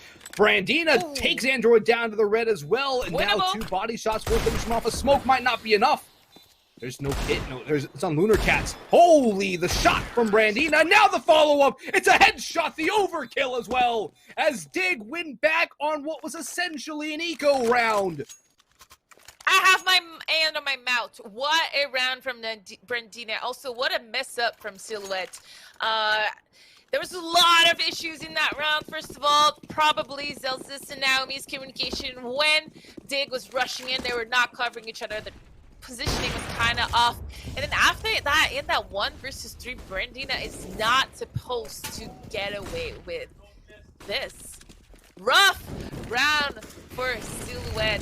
This might have been their chance to be ahead in this game for the first time. But Dig is finding all the kills necessary in this round to make it a 10-8. Cats goes for the Deagle spray, will eliminate Elite, but it was actually Brandina holding onto the op this time, so that will still move forward for Dignitas.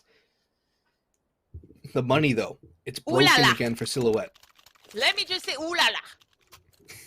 I would have paused here. I would have taken like a little bit of a time to breathe in and breathe out for Silhouette just to reset, because we're going into a full save here. Pistols in hand. It's gonna really help Dig's economy. Yeah, I feel like maybe their reasoning is just go for the timeout on a full gun round, but Yeah, I would agree with that, actually. Yeah.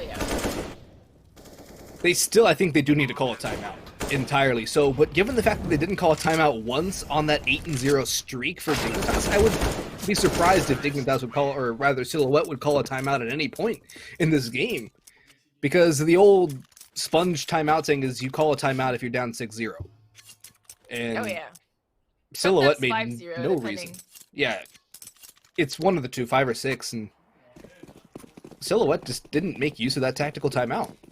No timeout still from either teams, and no Operino in ends from Silhouette either. Only a snapper from Bernina. She was pretty successful last round with it, but Naomi is gonna deny that up kill into ladder room, and no one was there to trade Brandina. A little bit of overconfidence potentially here from Brandina. Naomi not even shooting the feet here. That's really good discipline. She could have gotten the kill, I think. What do you think? She might have, but I think that would have just revealed her position more, but instead she does fall to Rain, who charges out a T-Column.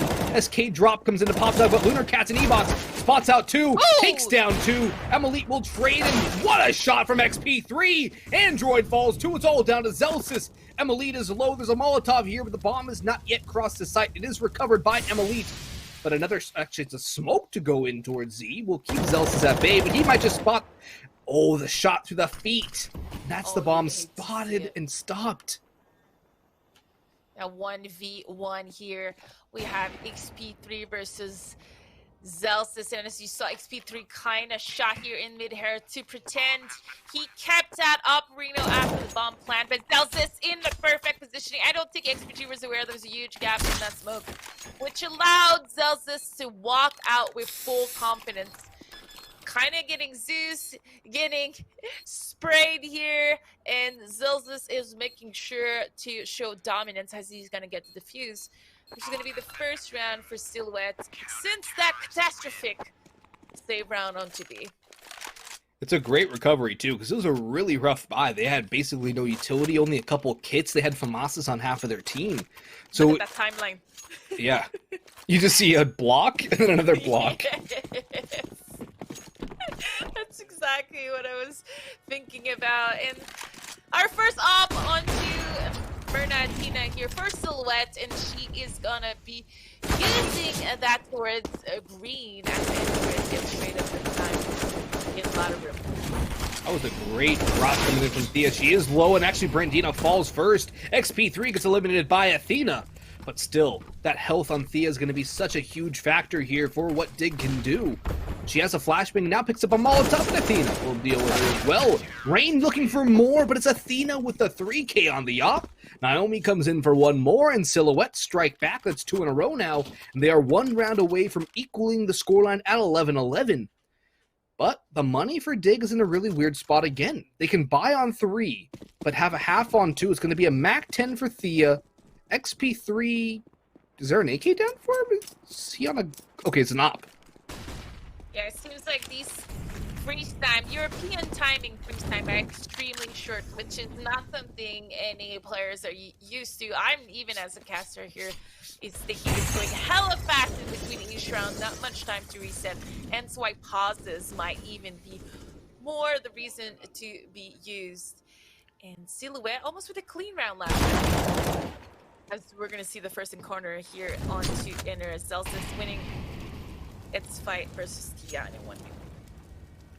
Does take a lot of damage, though, from Thea, but still, Lunar Cats will get one more. Naomi strikes from Pop Dog. That's Brandina down. It's the op of Emelite and the AK of XP3. They're going to be working down in towards B. It's actually Emelite eliminated Zelsis at long last, out towards Spools. So there is an opening pick, at the very least, towards this B site, but the rotations come in from Android as well. Or not from Android, but from Athena.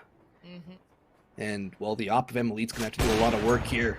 That came so close, but doesn't connect. And Android, this should be his round to win. Yeah, and he's going to get 2 kills into this round. Kind of formality here for Silhouette, as it was a 2 versus 4. And although the op battle was kind of iffy for both players in Connect there, it gave away the position, and Android had a free double. I don't want to say free double, but a good chance at getting that double kills. Positioning was great. It's 11-11. Potentially the first time in this half and in this game that Silhouette is able, in a position to be ahead and in the lead in this matchup, as we're going to see Ali take all versus Mirna here versus Athena with the op towards Ali. She's going to have to be extremely careful here, as we're going to see 5 players of Dig ready for a battle. This is a good start as she lands the first shot. Indeed, she does. Lunar Cats is here as well, but she's over towards 6. And Athena's isolated back an old bomb and only getting 1 kill. But here comes Naomi, good for 2.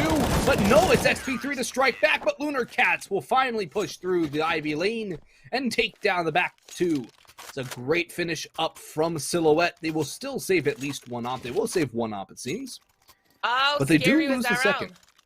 That was extremely scary. XP3 getting their double kills. If Lunar Cats here is not on the fast flank, could have been extremely dangerous. But thankfully, even if we lost that many people, were still able to go on a full buy for Silhouette, full utility. Everything is ready for this 5v5 matchup. 1 op and ends for both teams, and it looks like we're gonna go into a ladder take here for.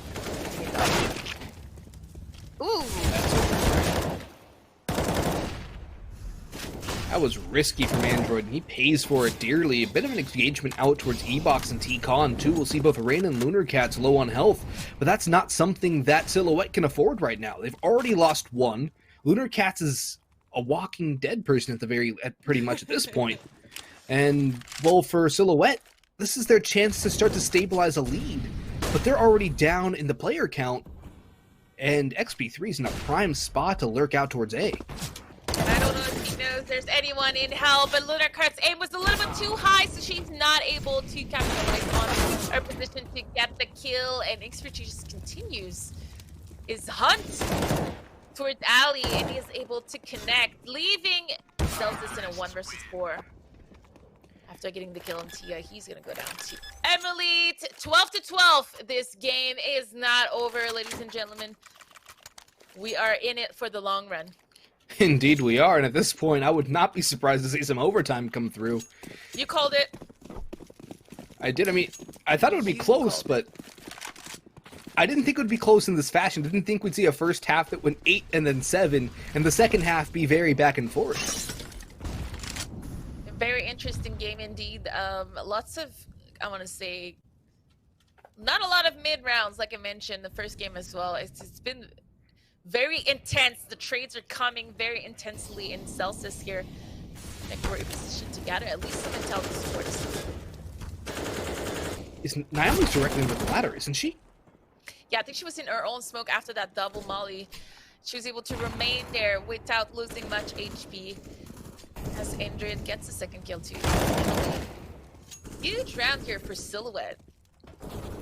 Yeah, especially as they had FAMASas coming into this for the most part, but the health on Thea and Brandina makes it pretty much unwinnable at this point, unless the headshots are pixel perfect. I don't think it's going to be a round for Dig here. I think that they might just go for a kill or two if they can, but overall, I think it should be a relatively clean round for Silhouette. They're going to march right into where Zelsis is hanging out. He is the lowest HP player for Silhouette, and that could enable things, but Athena's watching the background for the op as well. One cross has been spotted. Brandina falls to Zelsis, and Thea will go down to the op as well. Zelsis will try to avoid dying off the train and makes it down safely. Yeah, good round here from Silhouette. They won pretty much all their battles across the map, which is really important because it does feel like Dig is relying on flushing Silhouette out of ladder and trying to take T-Con and Olaf control. It's been pretty successful for them, but not this time. Silhouette is able to adjust. Being in the lead early as well as we go into the save round. Naomi getting the double into ladder, but dropping Arcanians of Emily. Chance for Emily to do some damage, but Lunar Cats will do the deed out towards Olaf. 2 quick kills towards T-Con, leaving Emily to fall to her hand as well. The Silhouette will grab a 14th on the board in very clean fashion. Dig, they have one real buy round left before it is match for Silhouette. This potentially is their last chance to equalize here. And even then, the money for Silhouette, well, it's not great on Lunar Cats or Naomi. But still, 3 players could have a full buy, and we've seen what Silhouette are able to manage with the Mosses in their hands. Dig realistically have to win this one. They have to do it cleanly. Did not think we would be in this situation right now where Silhouette is in the lead 14-12, putting Diggs back against the wall. But this first kill here from Bandina onto Zelsis is crucial. If I'm not mistaken, Zelsis is in the lead on the kill feed for Silhouette. So this is huge for Dig to get that pick that early into this game, into this round. It is indeed, and still, Thea's only taken 8 points of damage too, so the health is definitely far favoring Dignitas. That was a very aggressive peak of another high-octane play that we've seen. That's been the tail of this game so far, where both teams seem to just like holding W. That's a great nade, though. That's so much damage. That's going to put Silhouette in a situation where they still have another nade in hand. They don't have any more Molotovs, but the health on these players is going to be a lot easier to take down. But Emily will actually strike for 1. They don't clear spools, however, and Android strikes for 2. He swings out. Emily's looking for more. I believe she spots the player back towards red. The shot does not connect on spools, but in this 2v2, XP3 is a critical flank coming in through Z, and he might just have the backstab onto these 2 players back towards H2. Lunar Cats is watching, and she will strike. Android aggresses onto Emily, and it will be match point for Silhouette, who look to take this match over our winners of week 1, Dignitas. Just very surprised Silhouette was able to come back into this round after losing their initial battle onto upper Android with the crucial nade and then able to get triple kill. It looks so easy on his screen. Getting these kills at Spindle and that awareness from Lunar Cats watching flank onto XP3. Most crucial moment in that round. Zelsis going down so low is an opportunity for Dig, but they have to capitalize on it. Lunar Cats, though, has opened things up and opened the account for Silhouette in this round. That's not the start that Dig needed. They had a good chance with the damage dealt to Zelsis, but they weren't able to do anything with it.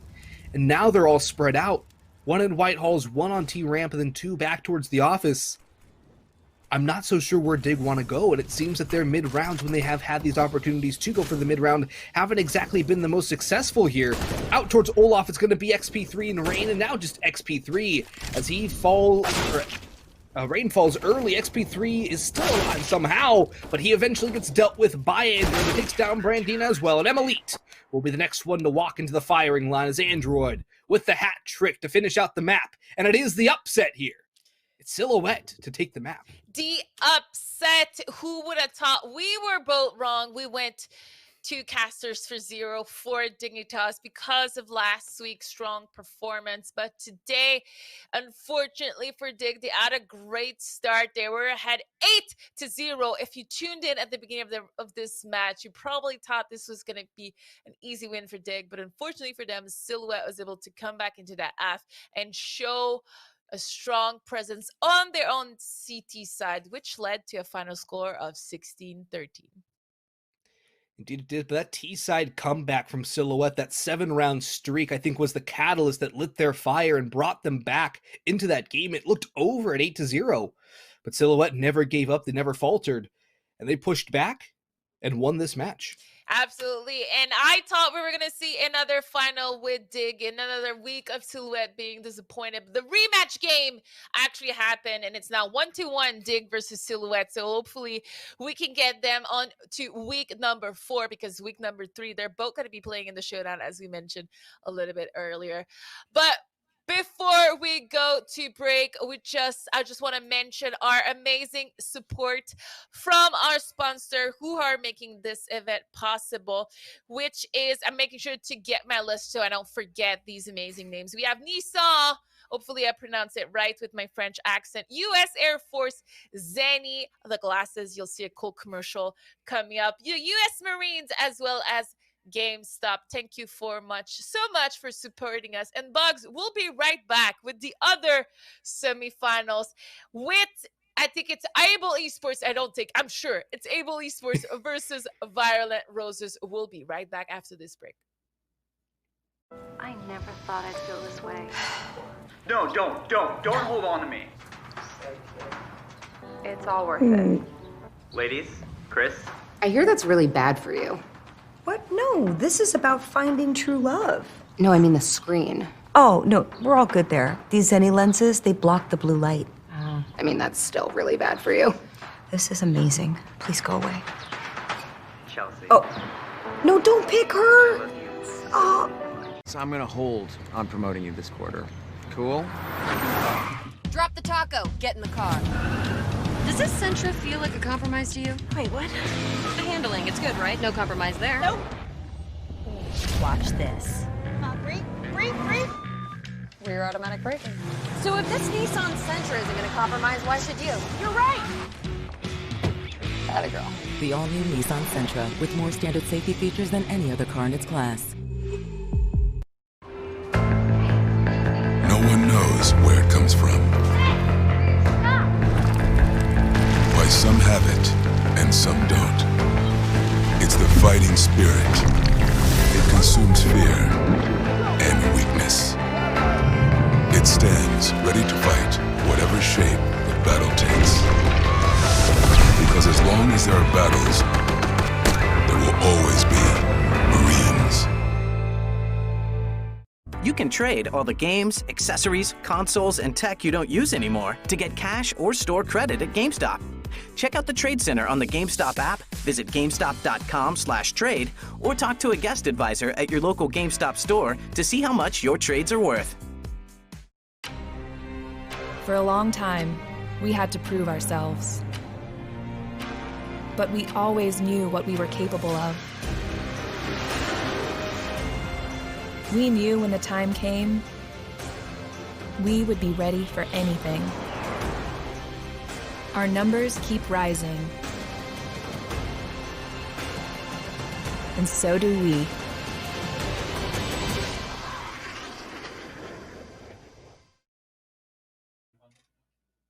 Welcome back to week 2 of Supergirl Gamer Pro. My name is missharvey, and I'm joined today with Austin, aka Boggs. Am I pronouncing Austin right? With the Yes, Frenchy ma'am. accent? Okay, I like it. And we had great games so far. We already casted 2 games, so let's go check out the brackets to see a little bit what happened so far in this week 2 of these mini tournaments, because every week is brand news. So we had a first round matchup of Able versus Russian female V2, who came out unfortunately at the bottom of this fight. And on the other not on the other side, on the other match for this bracket, Violent Roses 1 versus Jubakat. And this is leading us to our current semifinal, Able Esports versus Violent Roses. Yeah, and it's another direct rematch too, similar to the semifinal we just broadcasted between Silhouette and Dig. And this one is also on Inferno to spoil the veto process there, just like it was last week. Yeah, I think the teams are probably close to be ready anyway, so we don't have to break down that veto. It is the same map as last week. It is the same teams as round 1 of last week. This is a complete rematch, like you mentioned, and I'm loving these storylines. We're only in week 2, and we're already seeing these back-to-back storylines. So how exciting is it for Able to be in that situation and potentially get their revenge onto Violent Roses, and at the same time for Violent Roses to hopefully get to the finals and be close, if not ahead of Dignitas in the rankings. Actually, they cannot be ahead of Dignitas, but they could tie up Dignitas after next week in the rankings, if I'm not mistaken. No, actually, they could be ahead. Yeah, they could be ahead. Yeah. My man was right the first time. My instinct was right. They could be ahead because Dignitas is leaving this week with only 50 points. So they're going to be at 150 after week 2. And potentially Violent Roses could be at 175 after week 2. So this is great. Like I said, storylines. Who would have thought that we would be in this situation after week 2 in this Supergirl event? Yeah, I mean, if Violent Roses even get second place, they tie with Dignitas. So yeah, it's a huge opportunity for them to put themselves into a great spot, not to mention the fact that Dignitas will not be with us for week number 3. So there's a massive chance for Violent Rose to be able to grab that first spot and try and pull that forward and get themselves a guaranteed top 4 to qualify for the finals in October. Absolutely. And you know, this format is very exciting because this is one of the very few formats that work this way. Every week is a new little mini tournament where teams get to win points depending on their final standing. And we are accumulating all of these points after 9 weeks of Counter-Strike events to have our top 4 join us at the Supergirl Gamer Pro Finals held at the Supergirl event in San Diego, the Surf Pro event in San Diego. That's a great event, and any team who qualifies will have an absolute blast there. It's a beautiful setting, and it's a great festival to celebrate women in sports, esports, and, well, a chance to make some cash too and, play on LAN. Yeah. We haven't had a LAN in quite some time, so. It feels really weird to be talking about real life events right now, but hopefully in October we might be there, and we're about to get into this second semifinal. But before we do, let's talk a little bit about Violent Rose's lineup because it's the first time we see them tonight. Yeah, tonight they have Giraffely, Nocturne, Andrea, NTS, and KY. So a roster, I think the only person I know directly on that team is Giraffely. I played with her a few times, so a little bit familiar with her play style. But other than that, I'm going in kind of blind. Yeah, we saw them play versus Dig last week, which was a decent game. They unfortunately fell short. We're not able to get that win in the final. But NTS has been with us in the chat throughout the night, so we're finally happy to see them in game showing what they can do. And I see as well a couple of familiar faces in the chat, from Smiley from Able Esports. I wonder if she's joining them in that game. She had a hockey game. If you are not aware, Bugs, Canadian loves hockey. Are you Canadian? I love hockey. I'm a hockey player. Oh, damn. So you know about sacrificing a lot for your hockey matches. So Smiley was unfortunately not able to join them for game 1. And it looks like she's not going to be in the server for game 2 as well. But she's in the chat supporting her teammates from Able. And we're currently going live with the knife round with Violent Roses versus Able Esports. I think that, again, if Able's able to win, they will go straight for that CT side. But the same could be said for Violent Rose. You don't normally see teams go for the T side to start things off unless they're overly confident in that offense. And it's going to be Violent Roses to be able to get that side choice. And, yep, they'll go straight for that CT side almost instantly. So they will have a good chance to start things off well, but actually, no. Well, it's the team names at the top. Never mind. The team names at the top are both Ables, but they were just switched. We have a timeout right away, if I'm not mistaken, Able Esports with a timeout. So we are currently just holding for everyone to be ready, but we are live with our game number 3 of the night, semifinal number 2 between Violent Roses and Able Esports. Your caster for these games are missharvey and Boggs, and your roster will be for Violent Roses, NTS, Nocturne, Giraffely, Kai, and Andrea, as well as for Able Esports, Bouchard, Kimi, Slugmart, Exiliation, and our last player is rejoining the server, and I'm blanking out. Who was our last player again? Sapphire, that's it. The Canadian Sapphire is with us onto Able Esports side. And hopefully Sapphire is able to join before that pistol round starts. If I'm not mistaken, we got the disconnection rules earlier. If it's between the first 3 rounds, they have time to redo that game, and she is gonna connect. We're good. But Violent Roses use their timeout as well. That's a classy move. Very classy not to delay the whole process and having to redo the server and whatnot. So winning everyone sometimes. We're going to come back to casters while we wait for everything to get ready. Maybe they want to make sure that these pauses are available, so we might have to do a little bit of a replay. So I'm keeping an eye on chat to know what's going on in this game. But I can mention Smiley is not joining them. But Smiley, are you in the chat? I see you, Lee Misperceived from CLG Red. I also saw Goosey from CLG Red. Big friends of each other. I love loving some female team support. It's a support slash scouting.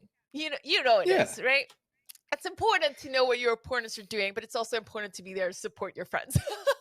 Yep, it's that friendly competition. You got to do your research and your scouting, but you also want to watch your friends. It's the same thing back when I was playing youth hockey. You'd watch your friends, but you also wanted to see what their team was doing, so you knew how to better beat them. Absolutely. It looks like we're not gonna have to do a redo, and we're gonna be live onto this pistol round with one player on each side with two utility. Bouchard with a smoke, Flash, and Nocturne with a kit smoke for Violent Roses. Looks to be the delayed apps hit too from Able Esports. And I think it might be a Hall's pop too. Bouchard has that flashbang in hand. Could be going for a Moto smoke as well. But still, plenty of opportunities here. It's a 3-stack towards B from Violent Roses as well. So the A side is definitely vulnerable. There is the pit insight crossfire between NTS and Giraffely up on the boxes. Back left, but still the flash is going to come over. The smoke is down, but NTS is a huge opportunity to shut this down. One headshot for both these players, maybe more to come. Still, somehow these teams are alive and pushing in. Exhalation will eliminate Giraffely in the back lines. The plant is not able to come through. The bomb is down on the lanes, and NTS is still alive, and Pit somehow finally falls to Bouchard, but Nocturne is here. The full rotation, the cavalry has arrived, as Violent Roses are here to shut down this chance from Able Esports. Bouchard has one, looking for more, needs more.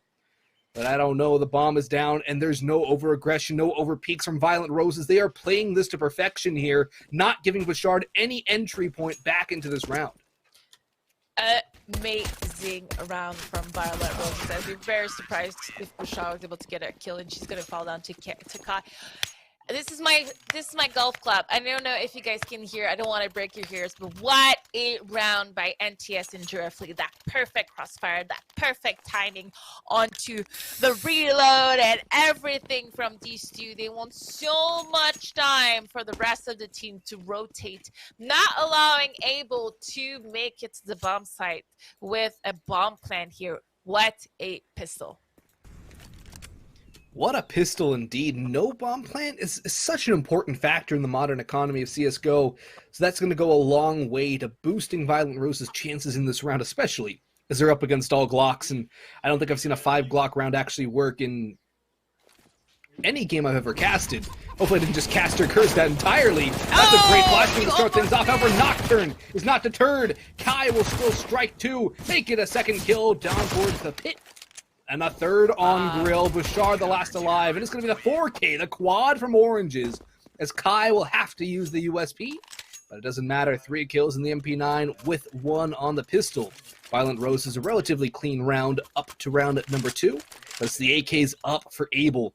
And there's 3 MAC-10s on the side. Make it 4 MAC-10s on the side of Violent Roses. Yeah, there's MAC kills. Or MP9. Was it MP9 coming from Kai here at Banana? They were sharp, they were clear, and they loved me. It was really good. As your NTS gets the team kill here. This I was about to say 2v2 kills exchange, but it's not exactly what happened, as Bouchard in a really good position here to crush back the CTs.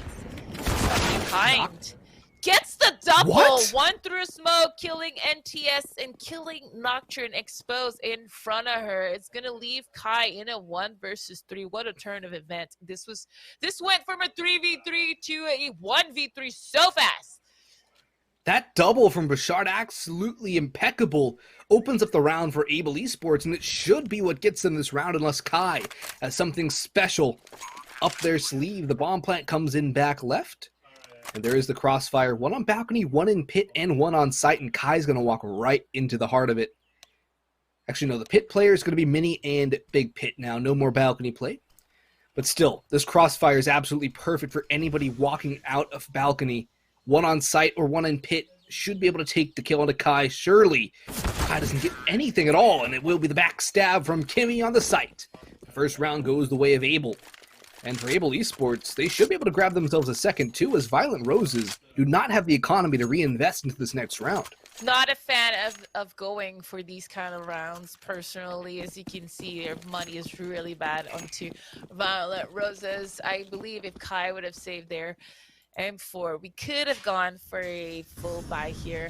Two of them were able to fully commit, so only one person would have been broke. But that's not the outcome of this round, and Able is going to get the first full gun round that he invested. And frankly, it looked pretty, I don't want to say easy. I don't think that's the right word here, but it was a push that did not pay off for Violent Roses. I think considering the fact that they had 4 MP9s, that they kind of had to go for something aggressive, but they didn't have the utility behind it to really make that sort of push very fruitful. There was no nade stack, there was no flash spam, there was no chain of utility that really enabled them to get some kills, but Andrew is in a prime spot, will get the overkill on one, goes back for more, but Kimmy, lucky to be alive, will still be alive somehow, and NTS will snag one with the USP, but still, 2 casualties will be within the realm of acceptability for Able Esports, and they'll get the op out on Exhalation early on here. Round number 3, an op on the T side, but there is no sniper for Violent Roses. They're on M4s with a very minimal amount of utility here, only 1 Molotov and 1 HE. And the score is 2-2, but it looks like Able has a slight little momentum effect here from winning round number 3 and 4. So let's see if they can capitalize on it for the first full gun round on both teams. And there's a pretty standard default here for Able taking banana control without even being contested once by Violent Roses. No utility were thrown down banana, if I'm not mistaken. So it was pretty easy for Able to commit to that control. Yes, indeed, and they're going to have full control of brackets, too. There's no contestion from Violent Roses. Just 1 back arches, 1 in pit, and 1 on site. No utility really holding back Able either. Not like they had anything to really throw at them in the beginning. But they're sorely limited now. 2 smokes, a flashbang, a Molotov. Make it just 1 smoke as Nocturne has used one of those towards the B site. The bomb is being salvaged back towards T stair. And Able are ready for this full 5-player push onto the A site. A smoke will go out, and the kills have to come through in full force from Violent Roses here. Kimmy, though, hunting in towards pit, might just spot out the player in there. It's Andrew who goes down first. Actually, Sapphire to get the kill. This double up on site. We'll get 1, but Giraffely on Cold Zero Box might be able to strike for more. That's actually the bomb spotted. She'll drop off as well. And there's time for the rotations to come through a 3v3. There's nothing further to come from Giraffely. Nocturne comes up empty-handed as well, as Kimmy, head on a swivel, will turret 2 kills. And Kai, left alone in a 1v3, has no kit, and might just have to fall away here without any early pick. Kimmy getting the triple here, huge, because if she lose her first duel, at least versus Giraffely and the side, this would have been a completely different outcome with only 20 seconds left into this round. And Kai now 1v3, I suspect they should go on a savior. Once again, I feel that they're overstaying their welcome, and it's gonna hurt in the long run if Violent Roses is not able to commit to these save rounds when the bomb is planted to bring the gun back to the next round. Yeah, it's going to be another save for Violent Roses too. Was Able, I believe the score was 16-9 on this map, but already they've equaled 1/3 of the rounds they put on the board in the last time. And they're on the T side of Inferno as well. It's not often you see a team win on the T side of Inferno, but it is definitely possible. And a win on the T side would go a long way for Able to be able to win this map. and win this matchup and book themselves a spot in the finals and potentially be able to overtake Violent Roses as well. I think they would have to win to be able to do that, but it's still a possibility here. Sapphire holding for the aggression out towards Apartments will take down Andrea. Slugmart will be tapping away, looking for kills out towards Banana. This half-wall player of Kai could do damage, and indeed Kai will swing for one, but the trade is right there for Kimmy, and Giraffely's left alive as Able Esports have effectively plucked all of the feathers out of the cap of Violent Roses. And well, I guess maybe a rose analogy would be the best one, but the last rose has been plucked from the bunch. I thought you were gonna go that way, plucked all the petal from the rose, but I still liked your input. And this is where I want to see Violent Roses not play passive at the beginning of the round. They gave way too much room for Able to be able to get to bracket. And even though they, bracket Banana, even though they gave all that room, it wasn't only... There was only like 20 seconds left into the clock when Able was able to plant the bomb. So if they start to contest a little bit more map control into their CT side, I do believe it's gonna hurt Able's default a lot. I think so, and that's another thing. Violent Roses in their first gun round too, they played so passive on A. They have switched things up now. They have one in Porch and one towards Arch Corner, but it's still... They have no real map control. They have no alt-mid information. They have no banana control whatsoever. And Able Esports have control of both of the extremities of the map. The only thing they don't have full control over is Apartments, but they don't know that they really could just go take it for free. That's a huge kill for Nocturne, though. Slugmart almost taking Nocturne out of the picture. But that might just be able to be a stabilizing agent for Violent Roses here. NTS, though, gets CSGO as the M4 does 93 and 4 to Bouchard. And the veggie wrap's going to come through. Exhalation, the shotgun op will not connect on the one. Andrea in the pit going for more, but Sapphire is tapping away. Raptor has the retreat on site, will do damage, takes out an Exhalation, but Sapphire's there for a trade. Andrea, though, still standing tall as a 1v3. It's all down to Kimmy, but Kimmy starts it off well with the first, and there is time to get this plant down before Nocturne and Kai make their way into the site.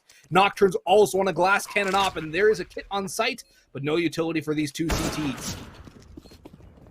Wow, what can we say about this round? So many things to digest and analyze, but NTS over rotation here was almost extremely costly for Violent Roses. I'm not quite sure what the communication was at RAP, but they started running away with, if I'm not mistaken, either their gun was not looking at the enemy or they had their knife out, but they were running away and there was like 4 enemy in front of them. So I'm not quite sure what happened internally with Violent Roses, but it was definitely an over rotation, whether the calls were wrong or whether they got antsy. That was almost very scary for Violent Roses. I think it's still very scary as they lost 3 players. They have not really established an economy at all. They keep having to go for these 4-sub buys. They're still stuck with 2 FAMASas and they don't really have a lot of utility here. So even though they might have won the round, they're still in a pretty rough spot. Yeah, I would like to agree with that. And then Able, the way they challenged Nocturne at RAP last round was also questionable. I'm not quite sure I understood that dry peak push. But this time, they are not forcing it, and I really do believe it's the right play, which allows them to go into that round and stage that round in a 5v5 format. Violent Roses giving away bracket once again. There's not a lot of map control for them. This is going to bite them in the ass at some point. Yeah, I mean, realistically, without any map control, Able Esports is able to get so much information. They're able to group up and go wherever they want for essentially free, and they continue burning through the utility of the CT side until there's nothing left for the actual execution. Nocturne, though, a great flick. Will not hit the second, but Kai and NTS are striking back. It's down to Sapphire and Exhalation, but Kai has one more from the fountains. Sapphire will trade. Nocturne will not be connecting the shots, but NTS comes in, the savior from CT spawn. And it will be the round won by Violent Roses. It was not a pretty round, but it does go their way in the end. But I want to see some aggression from them, some information. An alt mid-peak with a flash can do so much. They got extremely lucky here that Able did not go into a full-on execute with Molly, Slash, and Smokes, because they pretty much gave Violent Roses the re-peaks and whatnot. Like, Nocturne had free kills in which she was able to swing, or they were able to swing back and forth. But if Able here goes into a full execute and utilize all their mollies and whatnot, that would have been a completely different story for this round. Oh, indeed. But now look at all this Hall's control from Able yet Yes. again. And Bouchard has the hero AK. There's no information. There's no control. Andrea's going to drop off early as well. This could put her in a very rough spot. Oh. She's blind as a bat, and down she goes. Duraple's being forced back on the site. Somehow finds 3 on the fadeaway. Looking for more in towards Pit. We might see another ace here. Plus NTS is stealing kills. And that's a great flick onto Bouchard. And the final spray on the Slugmart. But even then, NTS with 3 points of health. Duraple, not so sure how she was able to get those 3 kills on the fall back towards the A site. But Violent Roses, at the very end, will be able to escape with that round. Finally, but their lack of information does cost them again. Finally able to bank up a little bit of money, though, with only losing 1 person here onto Andrea. And I think that Andrea got a little bit scared because she expected that rush all. She kind of put herself in a rough position to get flashed. I think she would have been more successful if she had stayed on balcony. But here we are again, Violent Roses giving away Banana, not really contesting it. I'm not quite sure how Slugmart lost half of its HP. A retake here from Kai, commenting for the first time. I think it's something aggressive happening for Violent Roses. Indeed. But losing the trade, because I think that 4v4 is in favor of T's. I'm of the same mind there. I think that 4v4 scenario, I think that once you bring it back to anything less than a 5v5, it usually favors the T side because the defense is so spread out. Duraple has to go aggressive. The flashbang is there, and actually a double down from Duraple. Andrea will strike for 1 more, and she'll double down as well. Bouchard and Slugmart falling to her, but another costly round for the Violent Roses squad. They do have some money built up now, but that's a gun round that goes without a plant. Able Esports, they have so much map control, but they're not able to make anything with it. And I guess Violent Rose's game plan is, well, if we're not going for peaks and picks, they can't pick us off 1 by 1. Yeah, so far that passive setup is working wonders for Violent Roses, as their individual skills and it seemed like their cohesion and trade is on top of what Able is able to give us in this server right now. That's 2 picks again going the way of Violent Roses as they have a 5v3 advantage here. King's trying to equalize things, but Duraple from Porch send her right back down. NTS will strike for another kill, and Bouchard left alone as a P250 does not have the bomb. In fact, that's under the firm control of the Violent Roses. And Nocturne has Banana control on lock as well in case there was a chance for a flank. The op is holding it down, and Duraple, she'll get herself the 3K in this round as Violent Roses will grab a 7th on the board. And I actually want to see how many they've won in a row. I feel it's somewhere around 4 in a row, if not more. First timeout of this game for Able Eastford. I think this is a great timeout. Whoever called it, props to you. And as you mentioned, I would like to see that as well. So if we can get a scoreboard of the timeline, that would be great. While we are into this timeout. But what I wanted to come to is Duraple has been doing a lot of work, and as you can see, 5 rounds in a row. Thank you, fellow observer, from Violent Roses, whose momentum switch has been huge in that second part of this first half. But yeah, it really has. Duraple has been doing great into these last couple of rounds, getting double kills, and B has been on lock as well from Kai and Nocturne. So really at the moment, Able Esports has no answer to Violent's default kind of positioning, super passive. They're not giving away any picks, and Able is not really able to go into these executes at both A and B. Yeah, and I think that Able really could be able to exploit that early banana control that they're being gifted by using some utility early on. They're going to try for it now, but the counter utility is there from Violent Roses. But once it fades away, Violent Roses essentially give up all control of Banana, and Girafle's just been found inside Boiler. She goes more aggressive every single round, it seems. And this time she finally pays for her transgression as Sapphire will capitalize with the opening pick. The first time that Able Esports have had the opening pick in a few rounds now. Let's see if they can work towards it. Nocturne is not deterred, though. They are still aggressive out towards the corner, and fadeaway at the perfect time right there. Narrowly missing out on being shot. Yeah, Giraffe seems like she heard me give her props. And then she was overconfident, but a great flash here coming from Nocturne for Andrea. And that Kai, where is that happening? I think it's flank. Kai flanking in T-Ramp, getting the triple kill, coming in big for Violet Roses, leaving Bouchard in a 1v3 situation. Getting the first pick, but she does not expect Nocturne to still be in pit. Wow! Kai! The instinct to push that banana. As we were talking about how passive everywhere on the map Violent Roses was playing, they're starting to get more comfortable, and Kai on the big flank in the middle of the round getting a triple. It's a massive play. It's something that Violent Roses have been needing, is capitalizing on that aggression. This time, though, it's a flash chain out towards Banana, and Nocturne gets caught on the corner. Blind and unable to make their way back through towards the safety of the B side. Exhalation will pick up the op and is actually continuing to entry in. Sapphire goes first. It's Kai to strike for one. Damage dealt. NTS with two, including one of the flames. Exhalation, though, shotgun op will get one more. Looking for another, but it's Bouchard to actually take an Andrea's. Kai will eliminate one of the side on Bouchard, and a 1v3 again will actually win it this time, as she flicks around and eliminates Giraffe for the last kill, and it brings Able Esports back to a 5th round and gives them some momentum before the end of this half. But what an individual effort from Bouchard to bring things back to Able Esports' favor. Wow, what a roller coaster of a rush.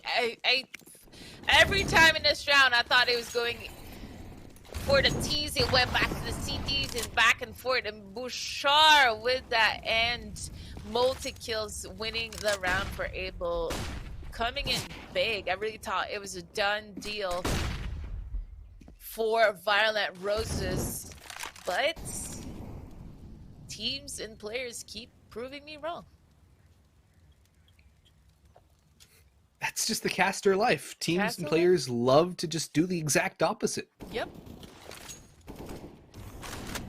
You say that they're going to get a 3K, no, they'll get nothing. Except when I call the Ace for Rain.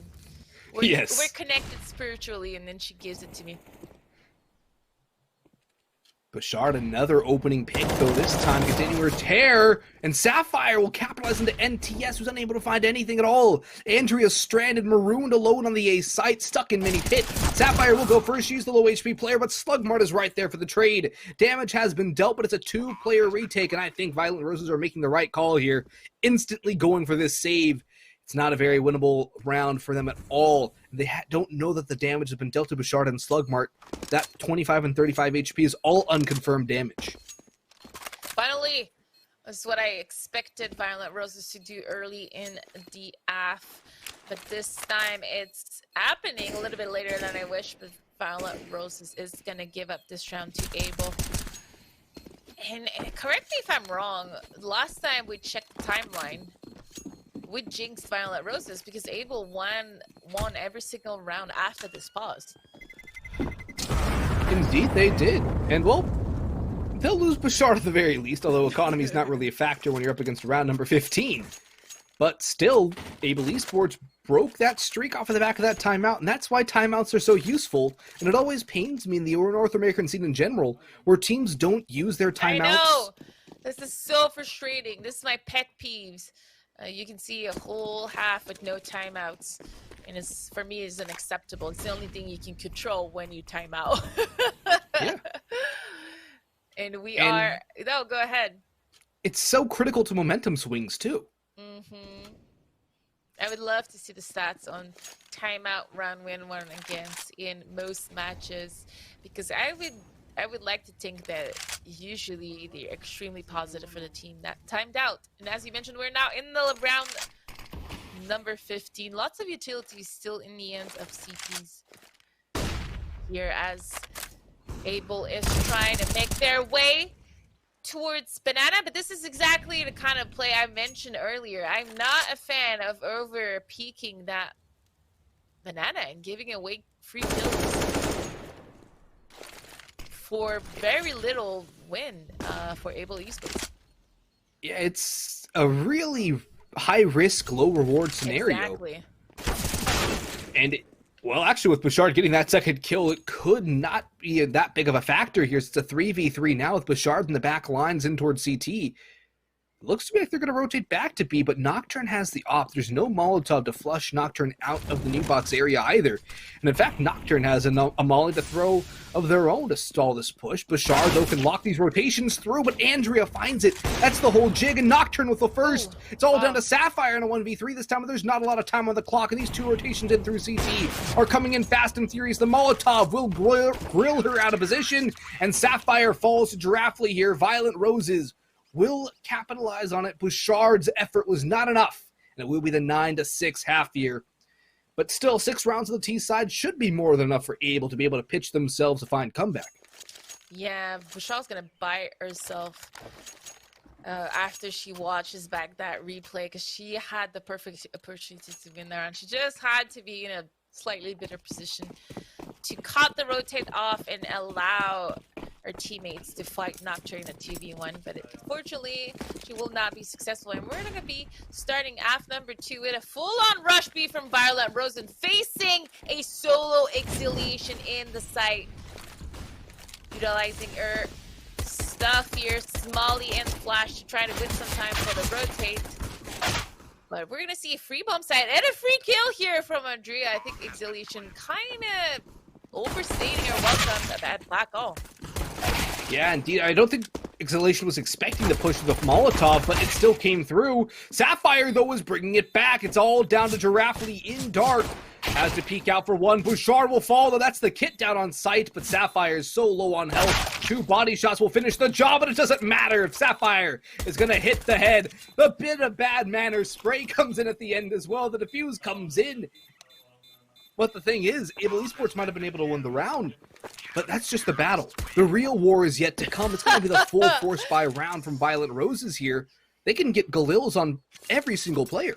Huge round here by Sapphire when it came down to winning that retake or kills at Banana, where most of Violent Roses was located at, were crucial. 4K into this pistol. She's now number 2 on the scoreboard for Able Esports, right behind Bouchard, trailing her all the way at the top of Able's scoreboard. No force buy from Violent Roses. I'm a little surprised. Normally you see the team get the plum plant with the 4 kills and they just go straight for the rifles. I get to laugh at you because I get silly mistakes like that when I speak and I pronounce stuff almost every 2 words with my Frenchy accent. So it makes me very happy to see that I'm not alone. Yeah, I just think too fast for my mouth sometimes and I mix up words, but Slugmart and Kimmy do not mix up anything out towards Banana. 3 kills back and forth. Andrea's on 1 point of health here. And while it might have been a pistol round with no real armor behind it for Violent Roses, it's still not a result they necessarily would like. They only get 1 kill, but I thought that was a nade for a second there.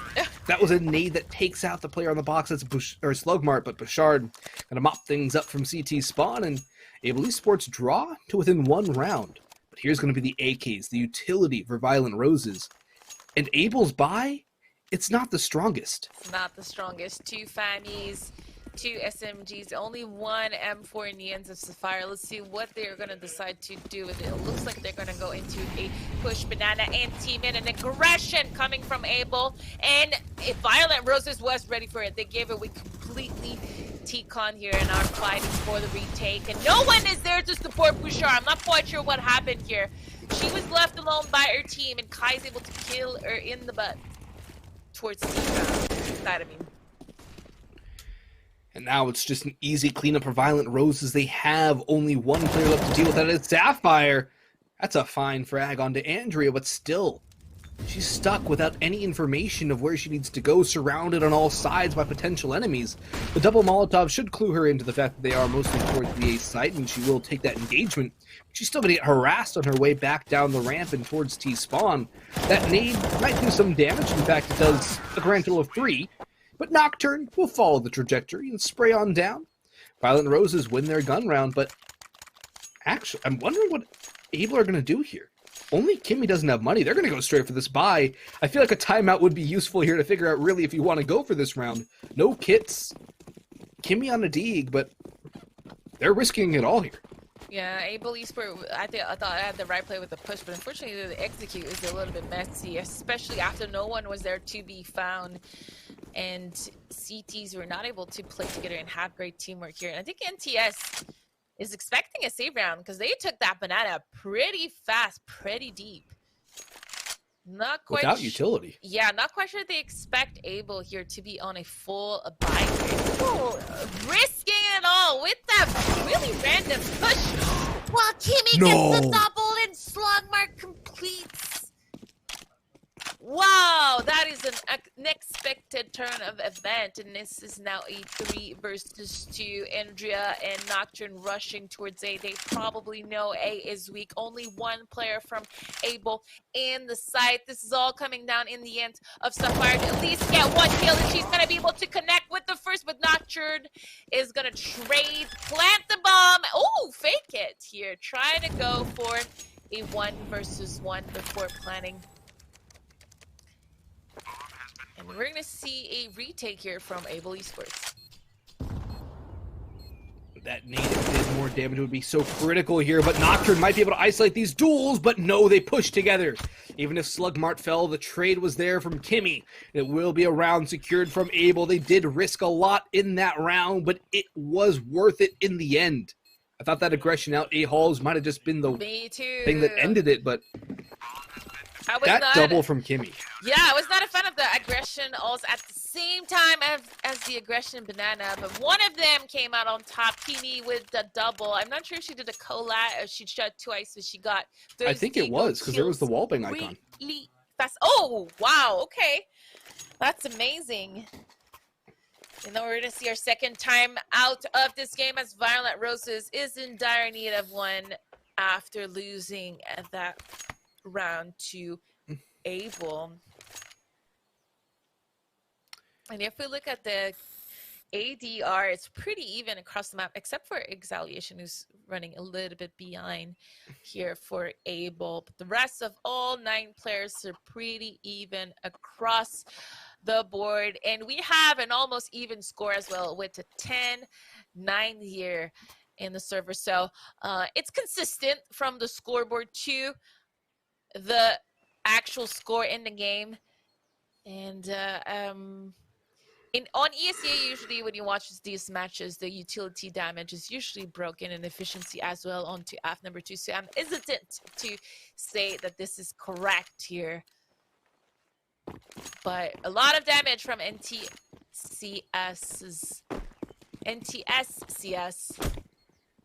utility here. Actually, if I'm remembering this correctly, these are being played on Challenger mode, so we are seeing the full combined stats. Yeah, that's what I said. I said like on ESG it's not working, so I don't know if on Challenger it's working or not. But yeah. I think it does. It's looking like it does because I'm not seeing the stat like the kills reset at half either. But this is a mop up here for Able. They shut down this buy from Violent Roses, and now Able, not only do they get one score better than they had in their game last week against Violent Roses, but they've just put themselves in a chance to get a lead here. Violent Roses are back on the pistols, and Able have a chance here to be able to pull the revenge victory off again. We just saw revenge in our other semifinal. We could see double revenge here, and a completely new group of finalists. Yeah, and Bouchard looked like she was on the easiest round of her life, getting 4K last round versus Violent Roses. Really standing at the top of the game, doing everything she can to get that win versus Able. And Sapphire here is going to be in a crossfire situation with Exaliation, getting a double kill to close this round in favor of Able. 11-10 for Able Esports, who are now in the lead. Is it the first time of this game they're in the lead? I believe they might have had a lead in the early going when it came to the pistol, but after that, I think it was a 5-2 for Able, then 9-6, and now 11-10. All right, so second time of this game that we see Able Esports in the lead. But we have a brand new round, and it's going pretty aggressive here for Violent Roses into all, taking control of that area, or trying to at least, while Sapphire tries to do their job and push them back. I will say I love this CT half from Able. They're getting their map control where they need it. They're using the utility to take the aggressive peaks. I mean, we already have one up towards logs. That's Slugmart, who will fall away eventually. But even then, that fadeaway is backed by utilities. So when Able go for these aggressive peaks for the info plays, they are using their utility to make sure they're not just going and throwing away their lives. But now that early information there was nobody banana could be the false positive and send Violent Roses towards a lesser defended B site. Although I think they are just going to regroup and go for a full-on mid-exec as it seems right now. But no, they might just regroup and head towards B. Indeed they will. The peek comes in, but that's a beautiful shot from Andrea. Catches Slugmart in the air, a bit of skeet shooting coming through. A Molotov will force these T's away, but the time is very low. They might have to go through this, and indeed they are. They're pushing on in. And the smoke was down as well. The plant might come in. Kimmy scamming it, but she's not doing the damage she needs. It does come through, and it's a 5v4 hold for Violent Roses here. They have no utility for it, and there's 2 flashbangs for Able, not to mention all 4 players are already here. Yeah, it's going to be a 5 versus 4 retake here for Able. Not a lot of utility. 2 flashes in, so who's going to come on top of these exchanges? Able doing a lot of damage. The bomb has been ticked on a fake though, but Andrea not able to connect with the kills. How did Able win this round? I have no idea how this happened. I don't either. The flashbangs didn't even seem to rain through. I think it might have been used on the kill towards Banana, but even then, I thought it was going to be a round for Violent Roses. It was a 5-player hold on the B site. The post plant looked perfect, but the kills just went the way of Able Esports on the retake. And they will grow their lead here. The plant means that Violent Roses can have another buy. But Able Esports, they're going for the double off now, and Slugmart's taking it down towards Banana. The Flames will actually stall Slugmart out, and Andrea will get the trade. The trades do tend to favor the T's, and the rotations are already coming in. Aggression from Kimmy, though, 1 kill, not the second, and we're going to have another 3v3 retake this time in towards the B site. A deep Molotov will keep Bouchard at bay, and it's going to be another group up towards CT spawn. But Nocturne's playing a more aggressive angle here and could shut this all down before it starts. 1 kill, quick onto Bouchard, and she'll fall away now and wait. NTS eliminates Sapphire and it's all down to Exhalation. Huge chance to step up here, and that's a great start. 1v2 now as she tries to no-scope the NTS, and she is able to do a quick one. We know she knows where the last player is. She just needs to hit that shot, and with her kit in hand, she is going to win the round for Able Esports in a 1 versus 3 fashion up in. And what a round. Once again, Violent Roses not able to close these old. Yes, timeout. Yes, we need to talk about this, or at least take a breather, because I was about to say what an amazing round from Violent Roses. They did everything right up until that 1 versus 3. 1 versus 3. Sorry. The call was perfect. That rush B was perfect. The trades were perfect. The positions, even from Nocturne, pushing to that backholes in that 3v3 position was also, I think, the right timing, the right call. And then everything fell apart. It did indeed, but Exhalation had a phenomenal job with the op. The first shot was good, the second shot was amazing, and the third shot was just prediction. Still had a Molotov in hand too, so Exhalation in theory could have just forced that final player in the cubby out into the open and made the job easier, but time no. was ticking. Time was ticking. What a great round. And, you know, she was lagging a little bit behind onto the damage done throughout this match. But then she wins that 1 versus 3, keeping the momentum alive for Able Esports, forcing Violent Roses to go into a second timeout in the second half. And let's see what they're going to do against that double op setup that Able Esports have been extremely successful on so far. Well, it looks like a fast play towards A. Nocturne's charged up for the Molotov. Bouchard almost caught with her knife out, but no. She's able to get the M4 back in hand, and we'll go for more, but NTS will trade it out. It's going to be the full-on onslaught up the lane, one in apartments as well, but Exhalation this time, no heroics on short. Sapphire's turn to shine. The spray transfer was perfect. The damage on the Giraffely is huge as well. The rotations are coming in from Kimmy and Slugmart. Slugmart all the way up in brackets. There's a lot of utility, actually. For the CT side, that is, and actually a decent amount for Violent Roses too, but there's no Molotovs for the T side. There's a Molotov for Slugmart that will get used towards Pit and clear out that angle. Unfortunately, there's nobody in there, and Andrea just has a nice smoke wall to bide her time. And Giraffely up on the balcony is not over-aggressing, is not over-peeking. This is perfectly played. Kimmy, though, the great prediction spray, and Kimmy will finish it off as Giraffely has to peek now. It was not planted for her, as it is down towards back sight. And it's another retake victory from Able Esports. And while Able Esports are more than able to make these retakes happen, Violent Roses are failing in the post plants. Nothing is working out for Violent Roses post plant wise. The trades are not happening. The crossfire are inexistent. And this is back-to-back rounds where they do everything right, from the call to the mid-round execution, the rushes, the trades, except that post plant, where things just fall apart for Violent Roses. Not like the luck is definitely not on their side when it comes to post plant. Luck, and then it's just step up individually from Able. It was Exhalation 2 rounds ago. It was Kimmy in the last round. And well, now it's going to be a full-on B onslaught from Violent Roses. They're going to rush B here. Try the tried and true tactic that we all know and love in Kai. The wide swing, headshot to the coffin by the Kimmy. It's going to mean that Slugmart, no, that aggression, it's dealt with too. There was a gap in the smoke.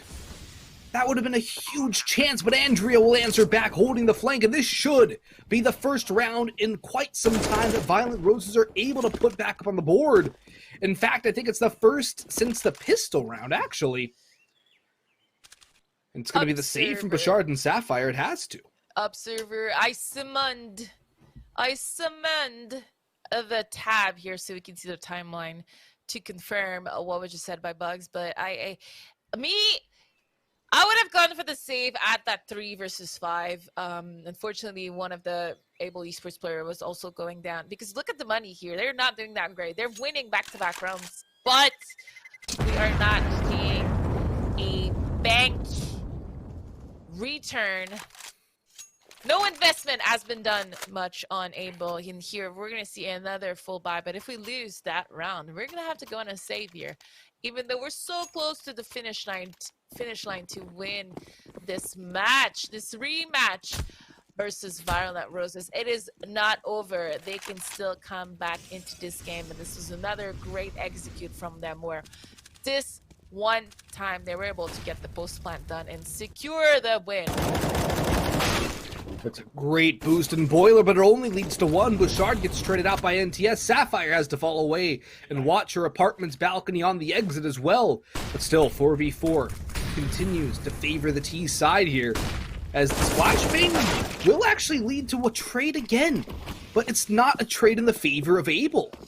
It's still going the way of Violent Roses, but these site holds one towards Moto 1, and Pit could work out huge if Sapphire stays alive a little bit longer. Exhalation has to fall away and fade away. The shot on the falling player out of balcony does not connect, and that smoke will keep the CTs at bay through Moto. It's going to be a brackets rotation for Able, it seems. But even then, I think that a save call might be in due order here from Able, as they don't really have a lot of chances to win this round here, especially now that Nocturne's eliminated Kimmy. Exhalation has no other option but to save the op. Violent Roses, their thorns are starting to bite and cut. And this is where, if we would have saved these guns a little bit more often, we would have been able to potentially buy next. And right now we're going to be on a save except Exhalation. But I need to give props to Violent Roses. Their mid-round and their teamwork, their trades is pretty impeccable on their T side. And I don't know how solid of a team it is. I don't know if they practice together outside of these events. We've seen them with the same roster back-to-back here, but I do like to see the way they capitalize on a kill and the way they're able to crush a site as soon as they get that kill. honestly, Able is not able to do anything once they decide to turn on that machine to a bomb site.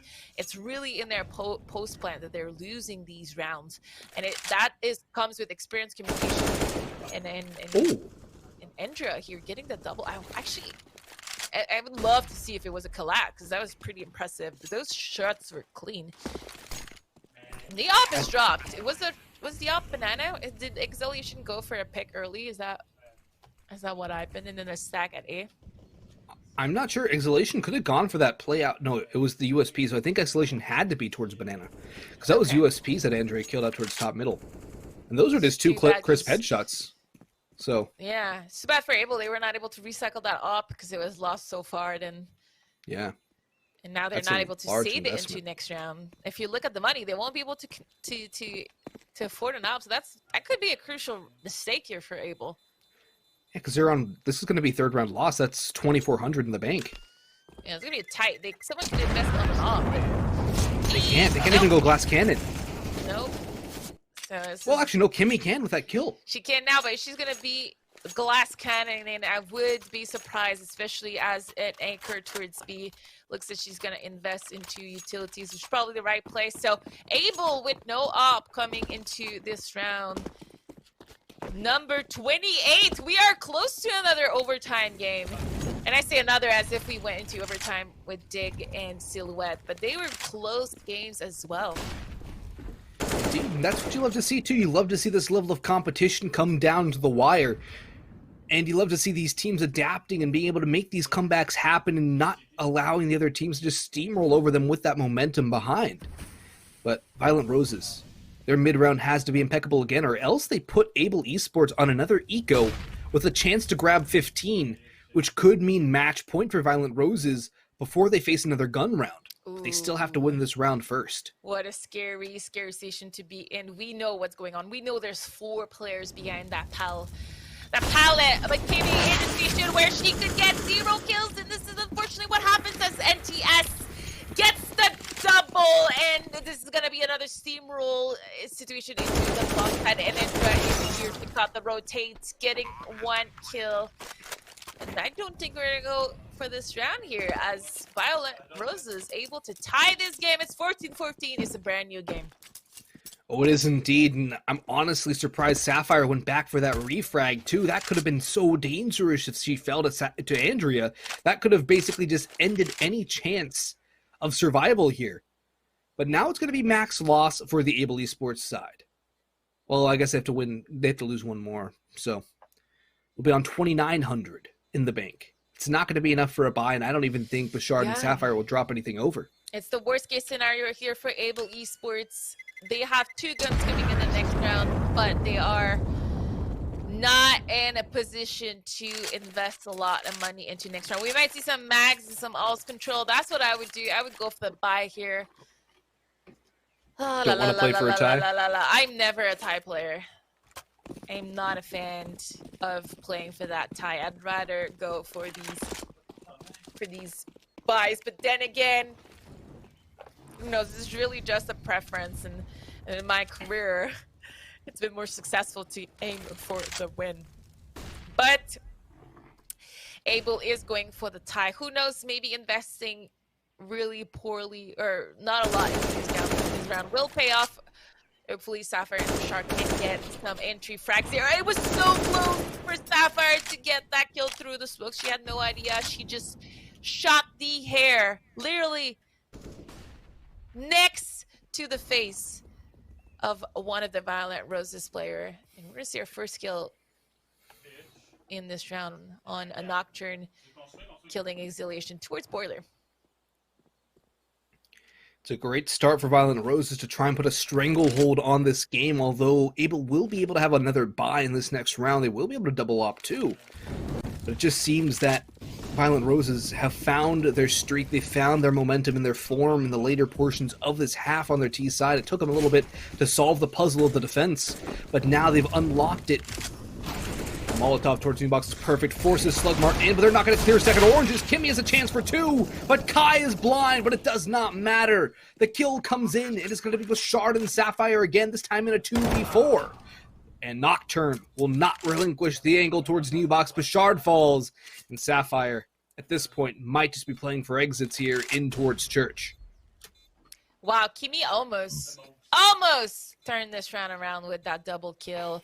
Kai blind getting the kill. I think she was able to aim towards Kimi before getting blind. Or they were able to aim towards Kimi before being blind. And Sapphire is going to try to at least get an exit kill onto Violet Roses, but it doesn't really matter at this point. I would save that armor and AK because Violet Roses is rich, so these exit kills really don't matter.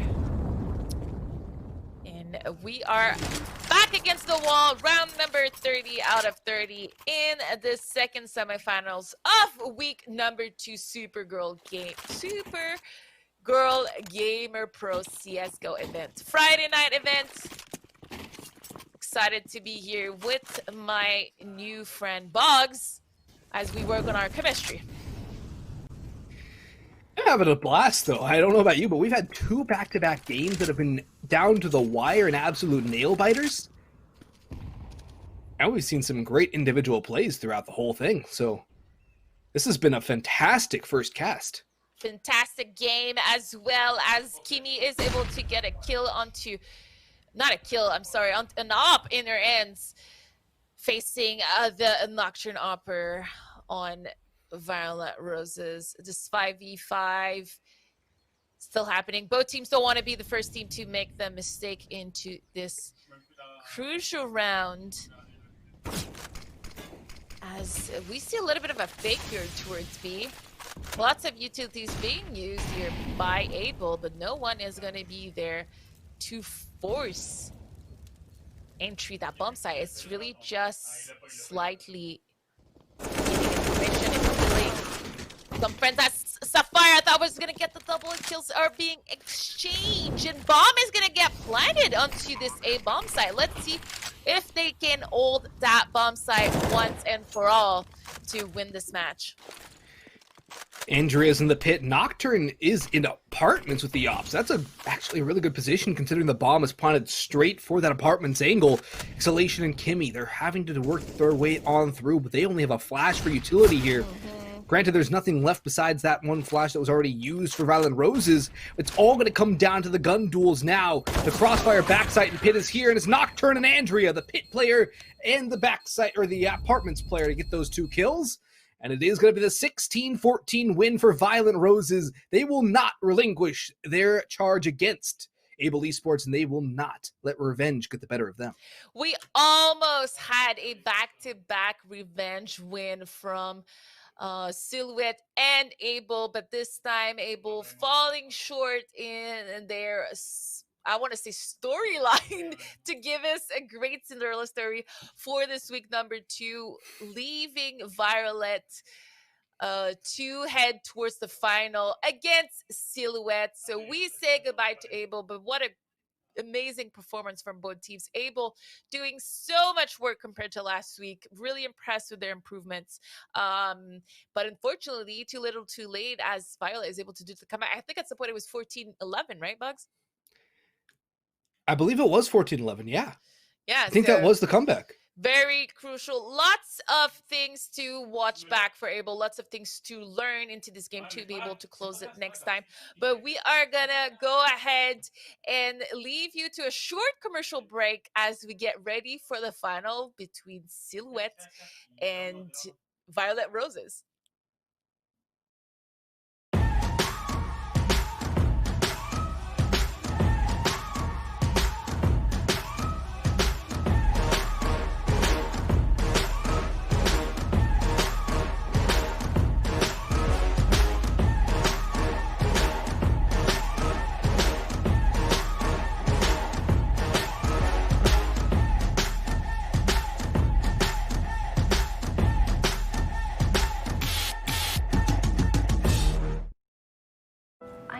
Thought I'd feel this way. No, don't hold on to me. It's all worth it. Ladies, Chris. I hear that's really bad for you. What? No, this is about finding true love.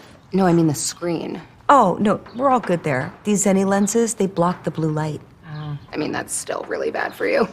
This is amazing. Please go away. Chelsea. Oh, no, don't pick her. Oh. So I'm gonna hold on promoting you this quarter. Cool? Drop the taco. Get in the car.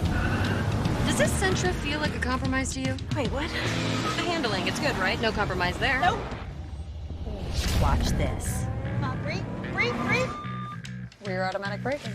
So if this Nissan Sentra isn't gonna compromise, why should you? You're right. Atta girl. The all-new Nissan Sentra with more standard safety features than any other car in its class.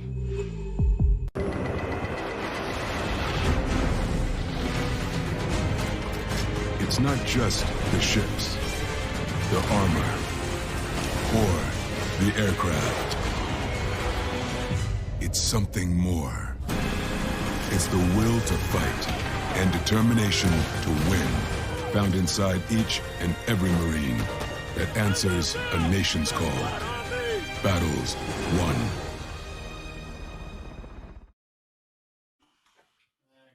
We're back here, Bugs and I, Miss Harvey. To recap a little bit what happened, everything is going so fast into this event as matches are coming back to back. I do believe we have a bracket though, if we can get to it real quick and recap what happened towards our storyline. We started with I think it was Able Esports versus Russian female V2, and we saw Able come out on top. The rest of the matches were being played behind the scene. Violent Roses coming out on top of Chewbacca and Silhouette winning versus Star Shines. They getting a bye, but it's when it came down to the semifinals where we had pretty crucial fights, Bugs. Yes, we did. We had two potential revenge matches, same exact matchups as we did last week, just in different rounds. I guess for Silhouette and Dig, it was the same round, but it was on train for those two, and it was a very close round, a very close match, but Silhouette ended up coming out on top. I believe it was 16-12 there.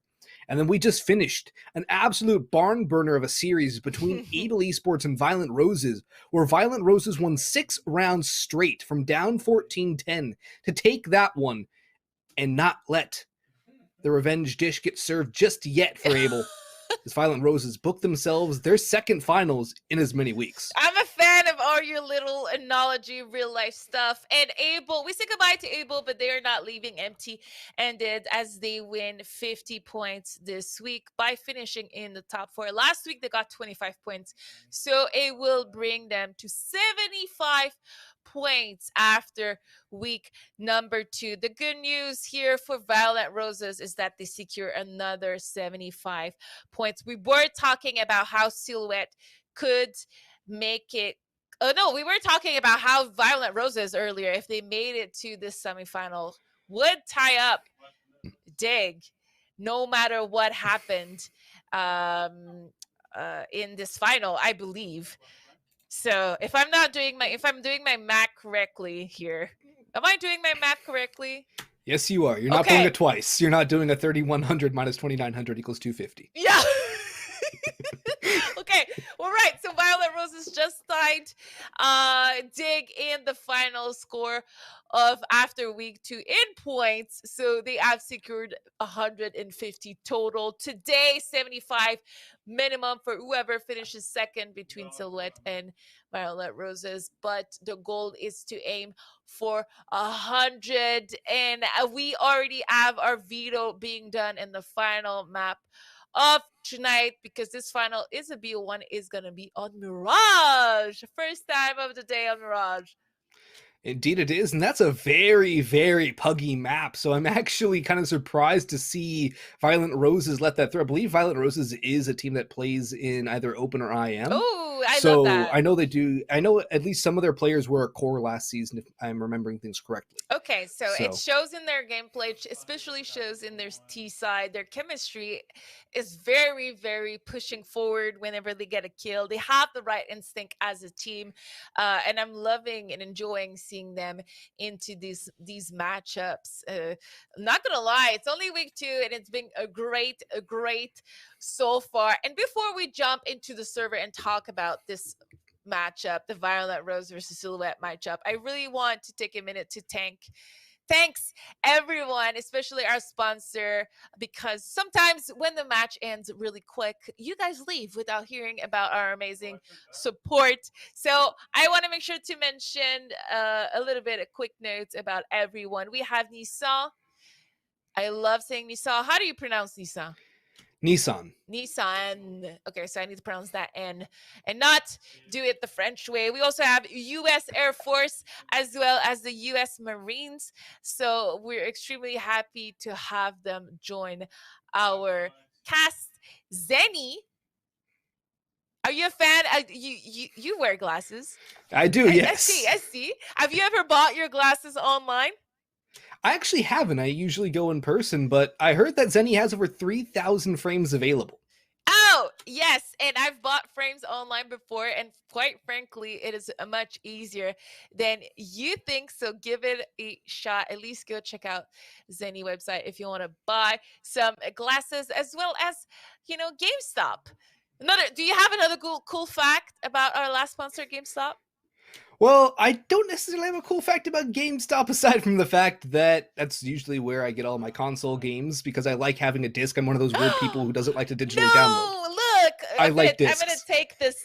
Look, I am like you. I cannot have digital. I am a big fan of the physical copy, and they are the largest video game retailer in the world. So we're happy to have them support us. And once again, before we tune in, before we jump to the game, if this is the first time you tuning, we're gonna do a little recap of the format here because we are not alone doing events. Today is Counter-Strike, but tomorrow is gonna be Pop Quiz Box. It's gonna be League of Legends. And Sunday, we're gonna have some Hearthstone too. Yes, you've been taking notes. I like it. You came in ready. You came in ready. So, as you may or may not know, Supergirl a Gamer Pro is at its 2017, so that would be the fourth year. Yes, that would be the fourth year of the Supergirl Gamer Pro event. But this is the first time where we have online qualifiers to make it to the final, which is happening at the Supergirl event, the Surf Pro event in San Diego in October. We're extremely excited because it's 9 weeks of online qualifier. Each week is completely unique where you get points to make it to the leaderboard, and whoever makes it to the top 4 will make it to that final in San Diego on the beach at Supergirl Surf Pro. It's a great time out there if you haven't been there already. And any team that qualifies for it will have a phenomenal weekend. Yes, I like how I give you a little bit of a pop quiz and you're always ready. You're listening. You're focused. We have a couple of really good storylines, but we are looking forward to having more women enter the tournament. I think we have potentially 8 teams per week, but so far we're always had potentially room for more. So make sure to register, make sure to be there and play with us because it doesn't matter if you missed the first 2 weeks, you're welcome to join us. And we had a lady that played in both the League of Legends and the Counter-Strike tournament. So who knows, you could be going to the main event in one of these games. Even if you're not that solid at it, just give it a shot. Who knows? Do you play any other game than CSGO? I play Valorant, but mainly my first love in video games is Counter-Strike. So that's where I put most of my time. Yeah, I have played a little bit of Hearthstone and a little bit of League, but never enough to want to claim that I could be a Supergirl Gamer Pro winner. Hearthstone is pretty fun though, but it is. I lost all the meta, so I don't have any cards anymore, so could not play in the tournament. But we welcome you guys to join. I think there was week 1 of Hearthstone here only had 9 players in, so top 10 makes some points. I'm just making sure that what I'm saying is not stupid. Top 16 in Hearthstone makes some points, so still more time for you guys to register as the next 2 tournaments are coming up in the next 2 weeks. Next week, is a special event for Counter-Strike ladies in North America. It's going to be at the same time as the DreamHack Showdown. So we have a pretty big open week for CS teams to compete and potentially get a lot of points. Oh yeah, I mean, we see Dignitas bowing out in the semifinals too. So they're only going to have 150 points. You win or get second place, and you are within 75 points to 50 points of a team that is one of the best female teams in the world, let alone North America. And there's still going to be 7 more weeks of competition. So you throw your hat in the ring now, you still have that chance to be able to make that top 4 and make it to the finals at Supergirl Surf Pro. And you never know what can happen. There's the worst thing that can happen is that you don't try. The best thing happens, you play, you're going to learn something regardless. You play and hockey. That's the best thing too. What is the Wayne Gretzky quote? You probably know it. You miss 100% of the shots you don't take. There it is. This is some hockey fan at heart. You miss 100% of the shot you don't take. Quote Wayne Gretzky. Quote one of the best player of all time in hockey. But we're not going to debate that today. Instead, we're going to debate who's going to win the final. Let's go ahead and switch to predictions. Silhouette versus Violent Roses. This is the first time they play versus each other because Silhouette fortunately had to face Dig last week and couldn't make it to the final. What is your prediction? Well, honestly, I think a puggy map style like Mirage kind of favors Silhouette, especially since they have a couple stand-ins here. It's going to enable them to be a little more explosive, and they're not going to have to rely on team cohesion as much. Mirage is kind of a great equalizer map in that sense, where you're going to get teams that don't necessarily have the best structures on more set maps like the nukes and the overpasses of the world, but everyone knows how to play Mirage. FNS told me his teams never practiced Mirage because everyone knows how to play it anyways. He told you that once? Yep. No way. This is a hard one to believe. I believe he told you that, but it's a hard one to believe that he's never practiced Mirage in his life. But I do agree with the fact that this is a dangerous map to pick versus players like today. Like, let's see, Android and Zelzis. We're looking fine on Train. There's a couple of crucial rounds that to me were turning points into that matchup, even though everyone pulled their weight on Silhouette. Android has had a really big triple kill round earlier today that really killed the momentum for Dig and was really the nail in the coffin for Silhouette to get that win. So I'm scared for Violent Roses, but at the same time, they showed me I'm so impressed with them. Back-to-back finals into the Supergirl event. Lots of great teamwork. You say that they play together in ESC. At least they have a core 3 that have been playing on ESCA as well during the season. So I'm liking some Violent Roses. I like their teammate too, their team name too, you know. Violent Roses are exactly like cactuses. You know, you try to take a rose and you get bit off by the rose and they start bleeding. So it does feel like a great Counter-Strike team name. And I'm looking forward to seeing their progression throughout the whole tournament. It's definitely a really creative name, and I have to give them props for their naming scheme too.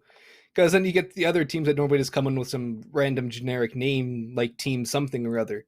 But no, I mean, you look down the team names for all of these. Everyone's come up with some pretty cool names. Yeah. Like, I mean, even Silhouette's a cool one. Chewbacca, it's like a reference, I'm assuming, between Chewbacca and like a normal like, kitty cat. That's my guess anyways. Yeah, So, I'm a fan of the Silhouette branding too. I really like their name as well. You're right. A lot of the teams here are coming in with great names, great personalities from these players. We're seeing new faces that are coming back with new faces. And I do strongly believe this is why the Supergirl Gamer Pro events is happening. The goal is to do these incubators for women to compete, women to feel safe. But also sometimes it's hard to find a 5 women team to able to compete. So we, as you may or may not have seen in this event, there are some males playing in it as well, because it's not restricted to 5 women only. This is really an event where you need to have a majority of women involved.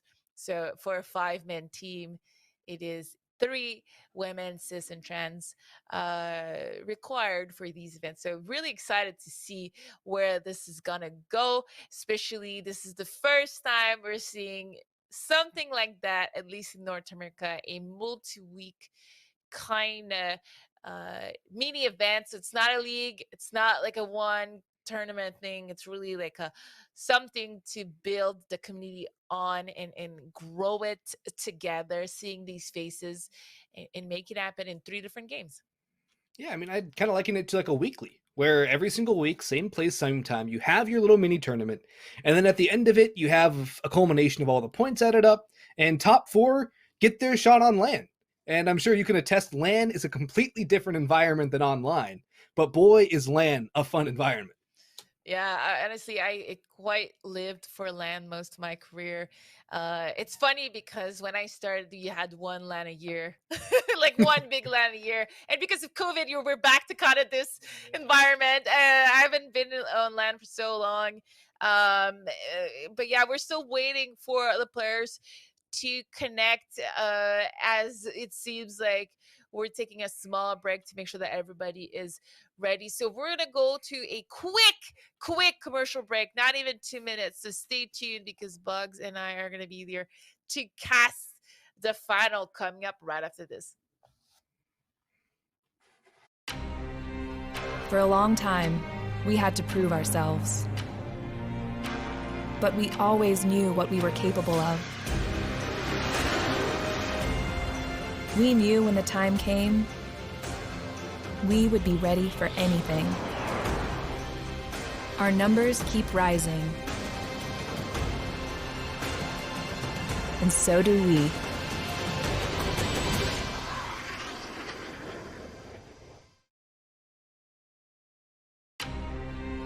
For a long time, we had to prove ourselves. But we always knew what we were capable of. We knew when the time came, we would be ready for anything. Our numbers keep rising. And so do we.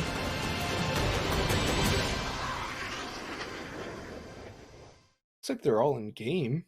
We are back already. These breaks are so fast. We are still waiting for the players to get ready. It looks like everyone is in the game, but we are not live just yet. We're not ready for the pistol round. There was a crucial, a pretty big fight between Abel and Violent Roses, so I wouldn't be surprised if they're just needing a little bit of breathing room to relax in between these games. Fuel up on water. Please, everyone watching at home, make sure you drink your 2 liters of water per day. But we are now ready to go into this knife round between Violet Roses and Silhouette, as NTSCS's knife image is kind of buggy on my screen. You always gotta love those little visual glitches that can bring so much little fun and excitement, a little spice. I wonder if it's because she had a different knife. I need to know now if the knife is different. But we are going to be live for week number 2 of Supergirl Gamer Pro finals between Silhouette and Violet Roses. My name is missharvey and I'm joined with Bugs, and we're going to be your caster for this final.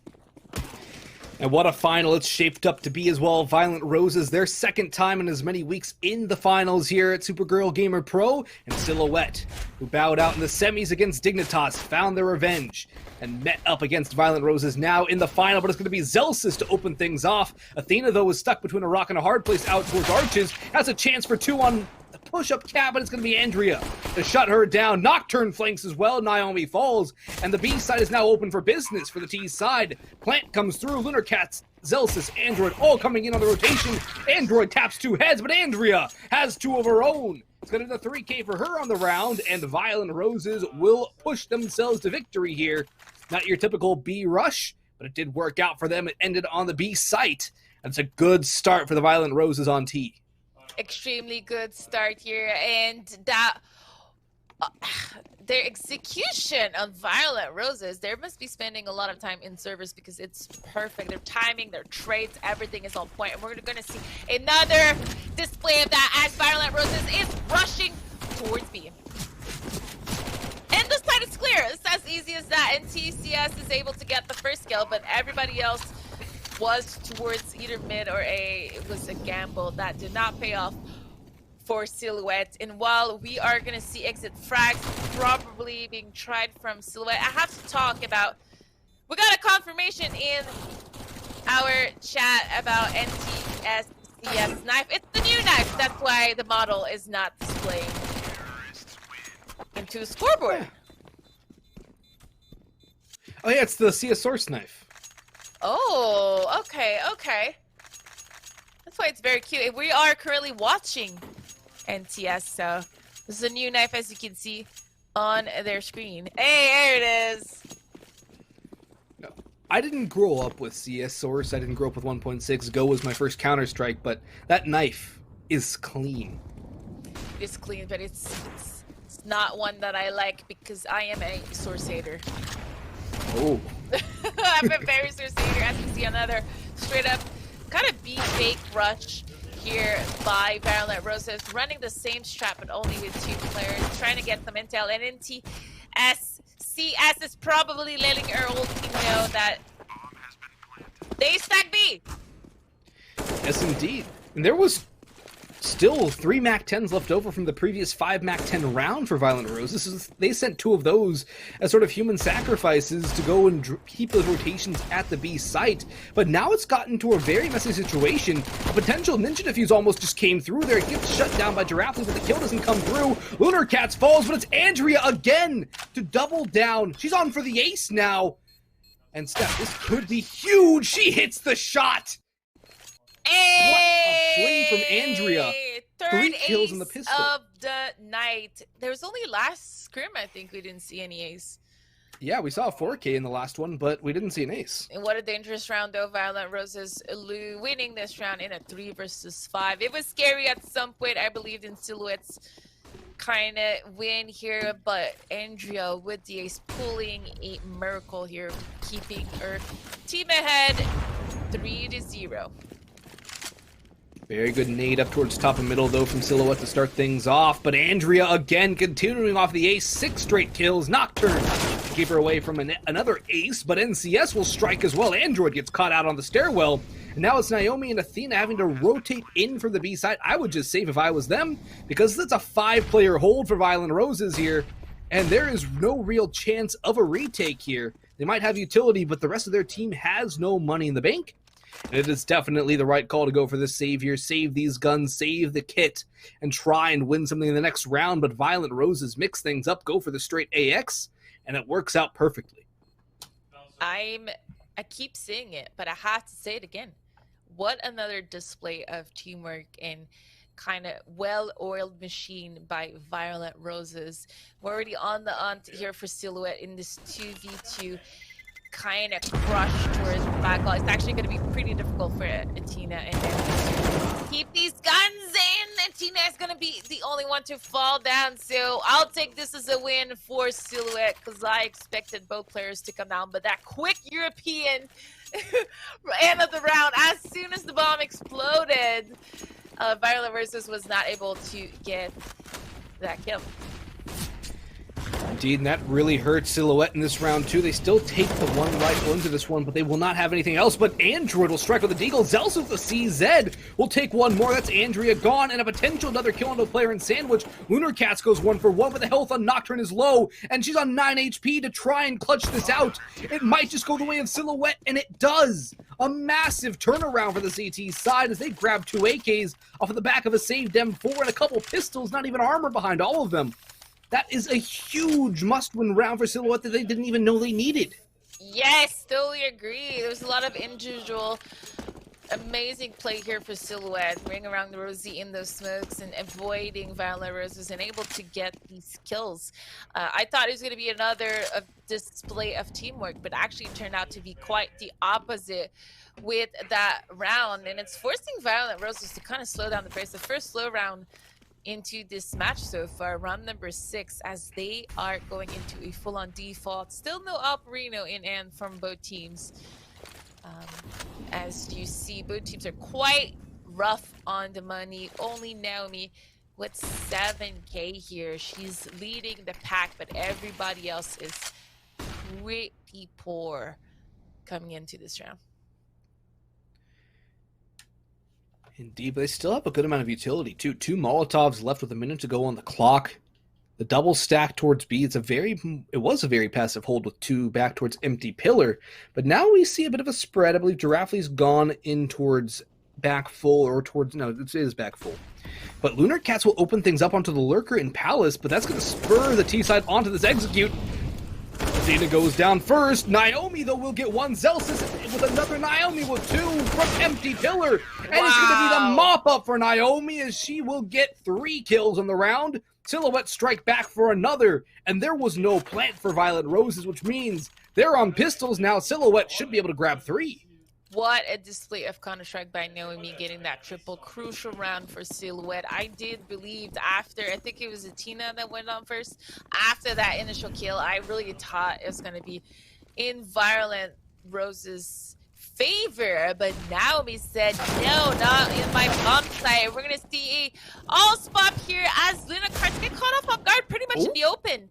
And Andrew giving away his life to NTS, only able to bring 1 player down with him. We're gonna get a 2 versus 4 retake as Naomi gets the first kill. Naomi will not get anything else, though. Zelsis has to clutch this out. 1-2, the flicker round, but not the kill! Andrea, the quad kill, plus another massive clutch. This time in a 1v1 against Zelsis. And Andrea, 13-2 to start things off, but more importantly, it's the impact of these kills for her. This time, winning such an important round where they came in with pistols, and they take the round over Silhouette here. And Silhouette, they're hemorrhaging key rounds. I thought that Zelsis, when he was in that 1v3, got the first 2. It was so scary for Andrea. She got spammed, but he ran out of bullets. I think if he had an extra bullet, she was going down. That would have been an insane clip from Zelsis. But on the other end, like you mentioned, Andrea with the solid quadruple. She's the MVP so far with only 7 rounds being played. Wow, and we are now in a 5v5 station. Zelsis with the first time an Operino in, and I keep saying Operino. I can't get away from it tonight. I'm just trying not to say operator. Yeah, I think I might be going for the operator, and I'm transforming it to Operino. Valorant has ruined me. Valorant is ruining all of us as Giraffely gets the first clean kill onto Android. Dry peeking connector. That could have been extremely dangerous. But Violet Rose is capitalizing on that as she gets another kill. Wow, these dry peek from Giraffely are paying off pretty well. And bomb's gonna get planted. Ah! Nope. Scratch that. Bomb is gonna be stopped. Plant got stopped by Luna Cards with that stuff. Great stuff from Lunar Cats, but still the bomb plant not coming through. There's about 10 seconds on the clock, but it will finally come in. A flashbang for this retake to spark things up, but still Silhouette making their way in. Zealous top a ticket, but goes 1-for-1 with Andrea, but Andrea still might be forced to clutch this out. She will take down another, and now it's Naomi in the 1v2. Giraffely over towards Jungle will get spammed down. That Molotov buying more time. A smoke onto the bomb for Naomi. Has a kit as well. A nade in hand could take down Andrea. And here it comes. That should be the Kobe. There it goes, and Giraffely now as the clutch is out. Naomi is sticking. She's holding. Giraffely swaps to the sidearm, but the defuse comes in the nick of time. Naomi wins that 1v2 clutch.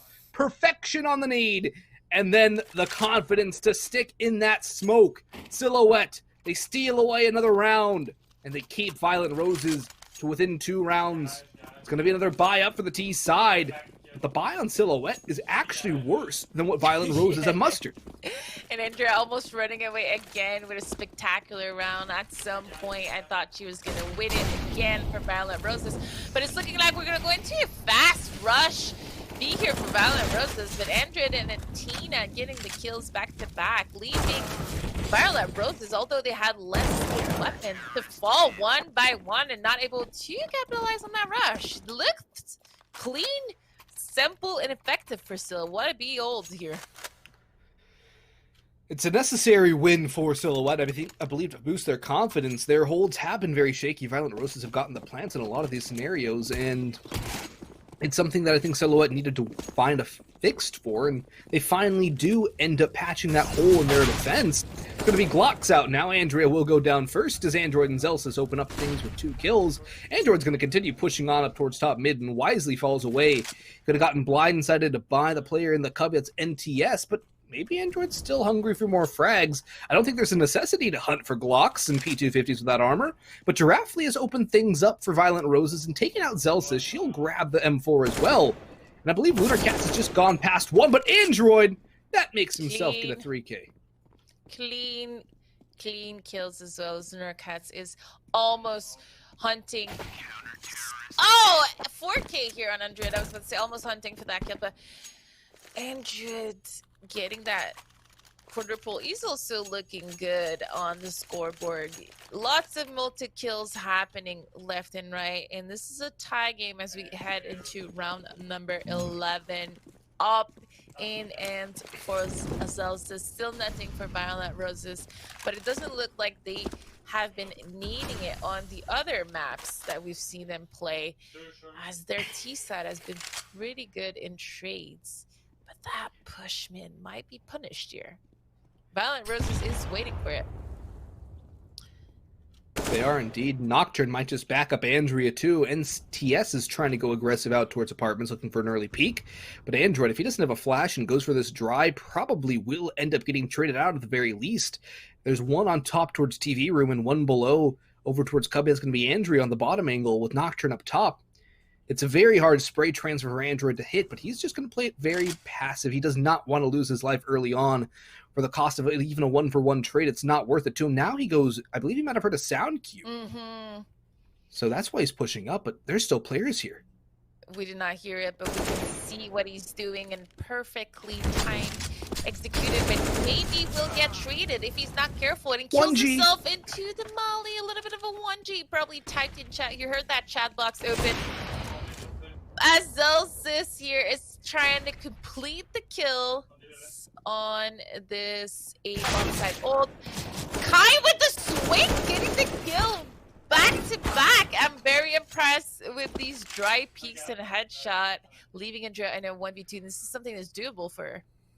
Indeed it is. She's clutched out a couple 1v1s already, and I don't think a 1v2 would be too far. Actually, I think it's right within her reach.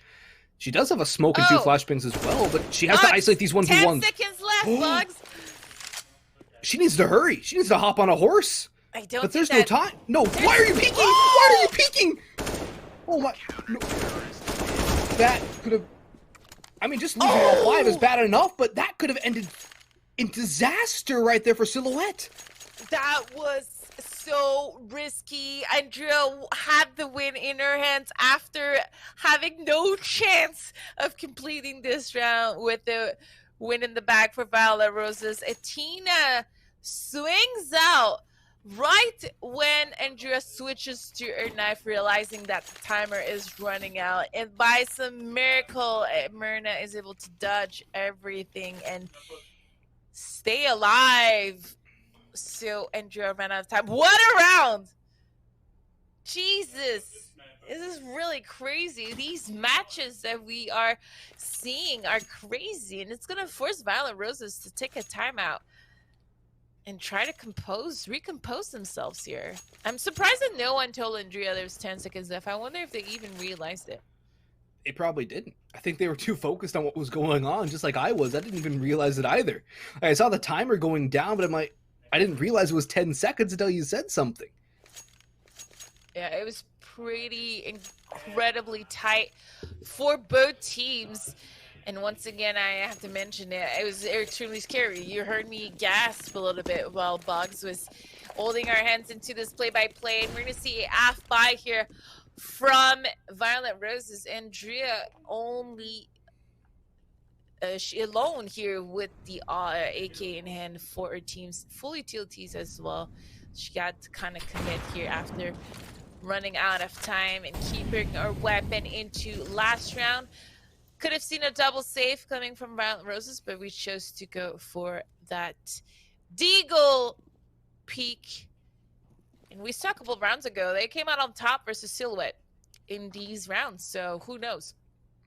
Yeah, the deco can always be dangerous, especially with no real info peaks. Kai's eliminated Lunar Cats underneath the balcony, and now Kai's going for more. It's going to be a trade out by Nocturne, who tries to follow up onto Android, but it's just not there. Giraffely has the information that there's a rotation coming through middle. Andrea pounces on it. Android gets shot from behind. It's all down to Naomi on Catwalk, but she's going to take these fights. Indeed she is, but she's going to lose it out to Giraffely, and we're back to a 6-6 score line. It is the deco. It was a very minimal investment. Only one player had armor with that. It was Kai. And Andrea just had that saved AK from the last round, but it works out for Violent Roses. The Deagle peaks keep on working. These drive peaks for Violent Roses keep on working. Yeah, and it seemed like all's it's pretty weak here for Silhouette, because every time that we see a player from Violent Roses coming out of there, whether they have a Glock, a Deagle, or an AK, and they're able to do some damage and do some work, and it's going to cause Silhouette here to be in a double save. That's why we see an investment here. It's not a double save, I mean, but you know what I mean. My French is getting in the way of my casting, but you know what I mean, people in chat, as NTS is gonna get the first kill into it. Now we can wing out, try to get the double, but she's gonna be punished by Athena here. That's a huge frag in conjunction with Zelsis getting a kill out towards top middle. He's gonna rotate up, but Kai again, turret-like accuracy, flipping around from one angle to another and just tapping heads. We're gonna see a 3 versus 3 retake here for Silhouette. Still a lot of utilities in there, and so this retake is definitely possible. Only Lunar Cats on a Deagle. The rest of the players are fully equipped. The retake is happening right now. Lunar Cats, doesn't matter, she doesn't have a kill. She gets the Deagle headshot onto Kai. Nocturne tries to get the double, but unfortunately for Nocturne and Giraffely, Lunar Cats gets another kill with the Deagle, and Adrian is able to clean no kits in ends for Silhouette, but we're still gonna get the defuse right in time to bring Silhouette onto a 7-6 scoreline into this match. Violent Rose is having more success with the pistols than the rifles, it seems. On both sides, yeah. It's very interesting. I guess it's just one of those games where the confidence of the pistols overwhelms the advantage that you have with the firepower. Yeah, and I think it's extremely dominant, or something that happens a lot in the female scene especially. I do believe that sometimes a little bit of spacing issues is causing a lot of these gun rounds to kind of not be on point, but when it comes down to Deagles and swinging with pistols, we're the best at it.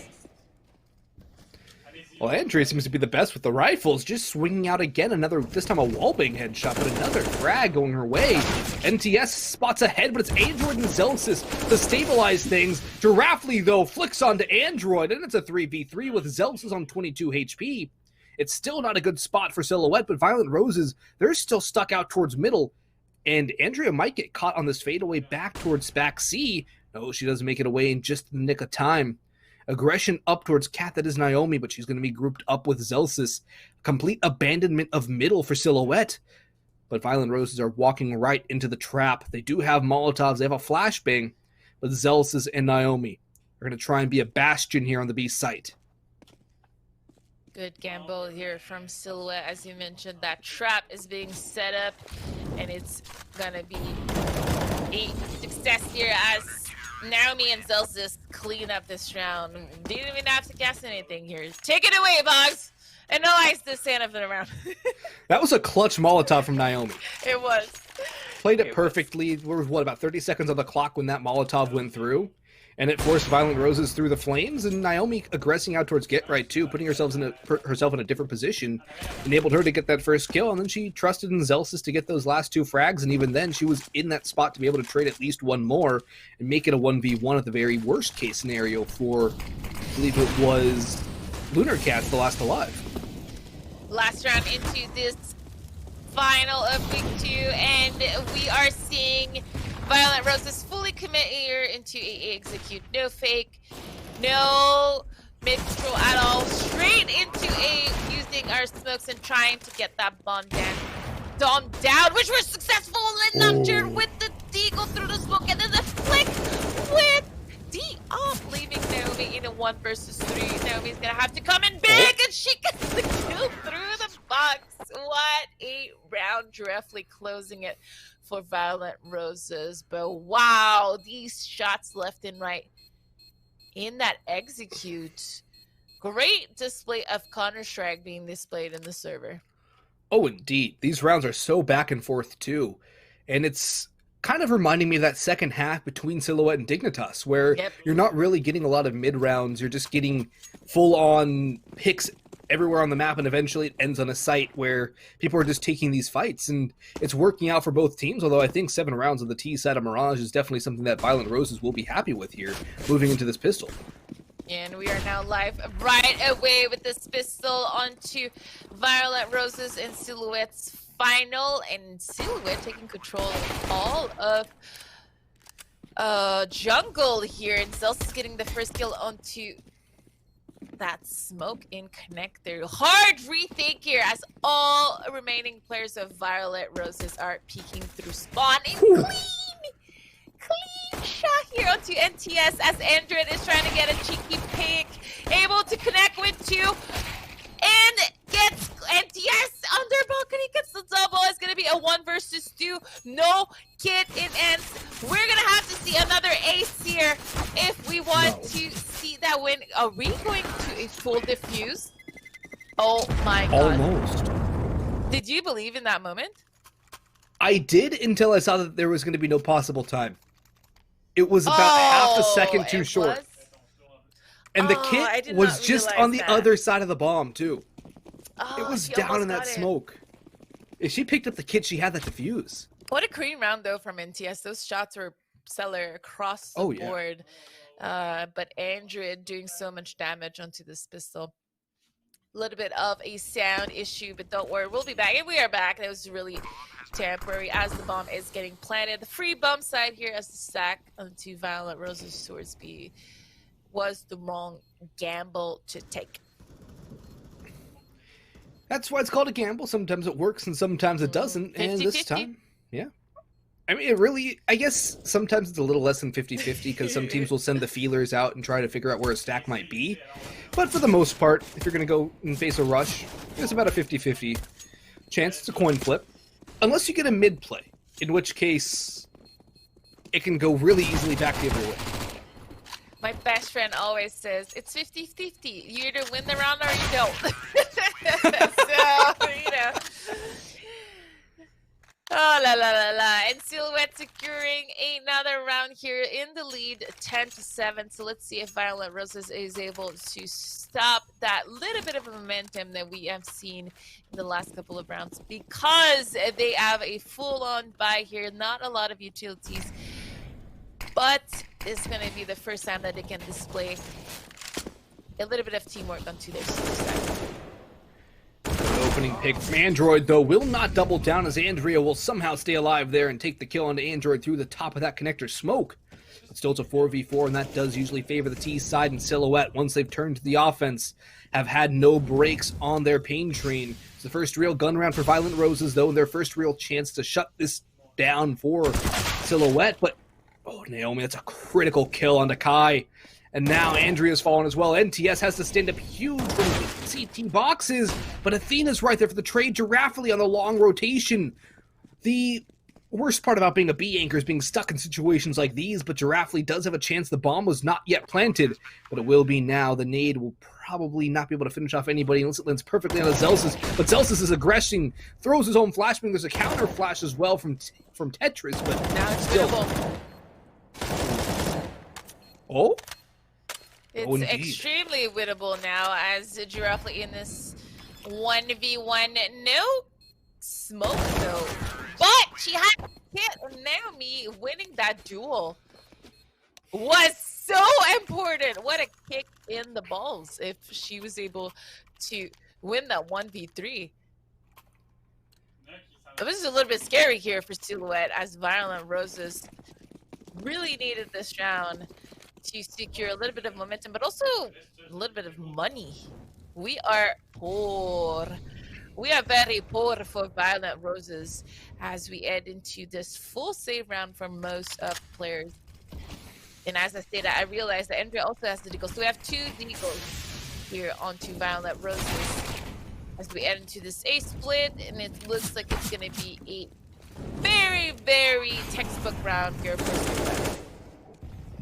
Yep, the MAC-10s are just going to run around the map. There's just the one MAC-10 left on Zelsis, and there's only one deagle left for Violet Roses as well. We'll get one, but Andrea will not be able to get anything else. Android goes to the wide swing, and it is 12-7 now for Violent Roses. 5 rounds separating these 2 teams, and Violent Roses have come up empty on their CT side so far, and this is what I feared with Mirage coming through. That the explosive firepower of Silhouette would be overwhelming for Violent Roses. Because this is a pug team, essentially. It's a team that doesn't necessarily practice, and they have a couple stand-ins here, but that's a good start from Nocturne, picking Zelsis from the bunch. And, well, the B execute might come through. First time we see an op too onto their C side. Crucial kill here by Nocturne. This B stack, this B hold rather, it does have a couple Molotovs, but there's no real information plays to be able to use those properly.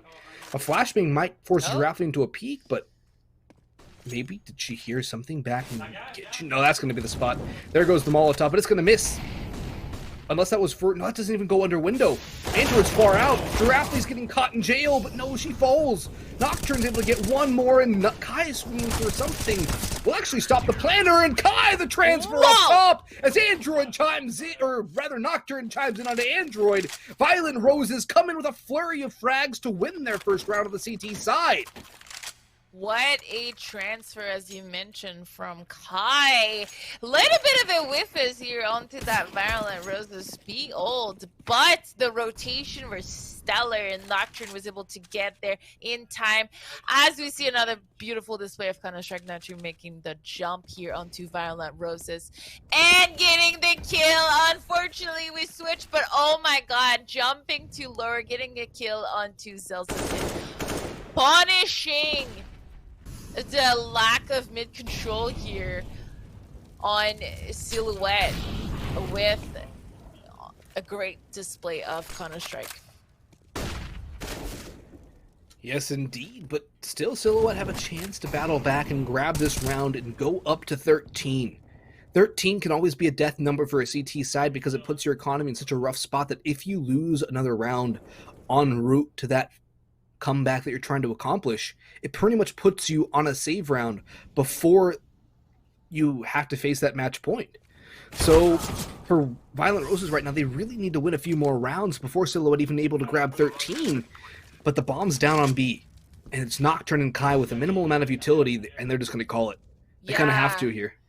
I'm not quite sure how we lost the second member of Violent Roses, but the third one was Giraffe, and we were unfortunately in her eyes, and our gamble here didn't pay off. She was in a rough position. She could have get crushed from upper B and or mid, and she chose to kind of go back towards mid. It was the worst timing possible because when she came back, 2 Silhouette players were actually looking at her. So I wonder if they saw like little bit of edge of like an elbow or something, and they were like, oh, one's cat, let's just hold and hope that, you know, we get the kill. And then that's what happened, and then the rest is history. The rest is history indeed, and for Violent Roses, they might just be history here if they're not able to convert this next round.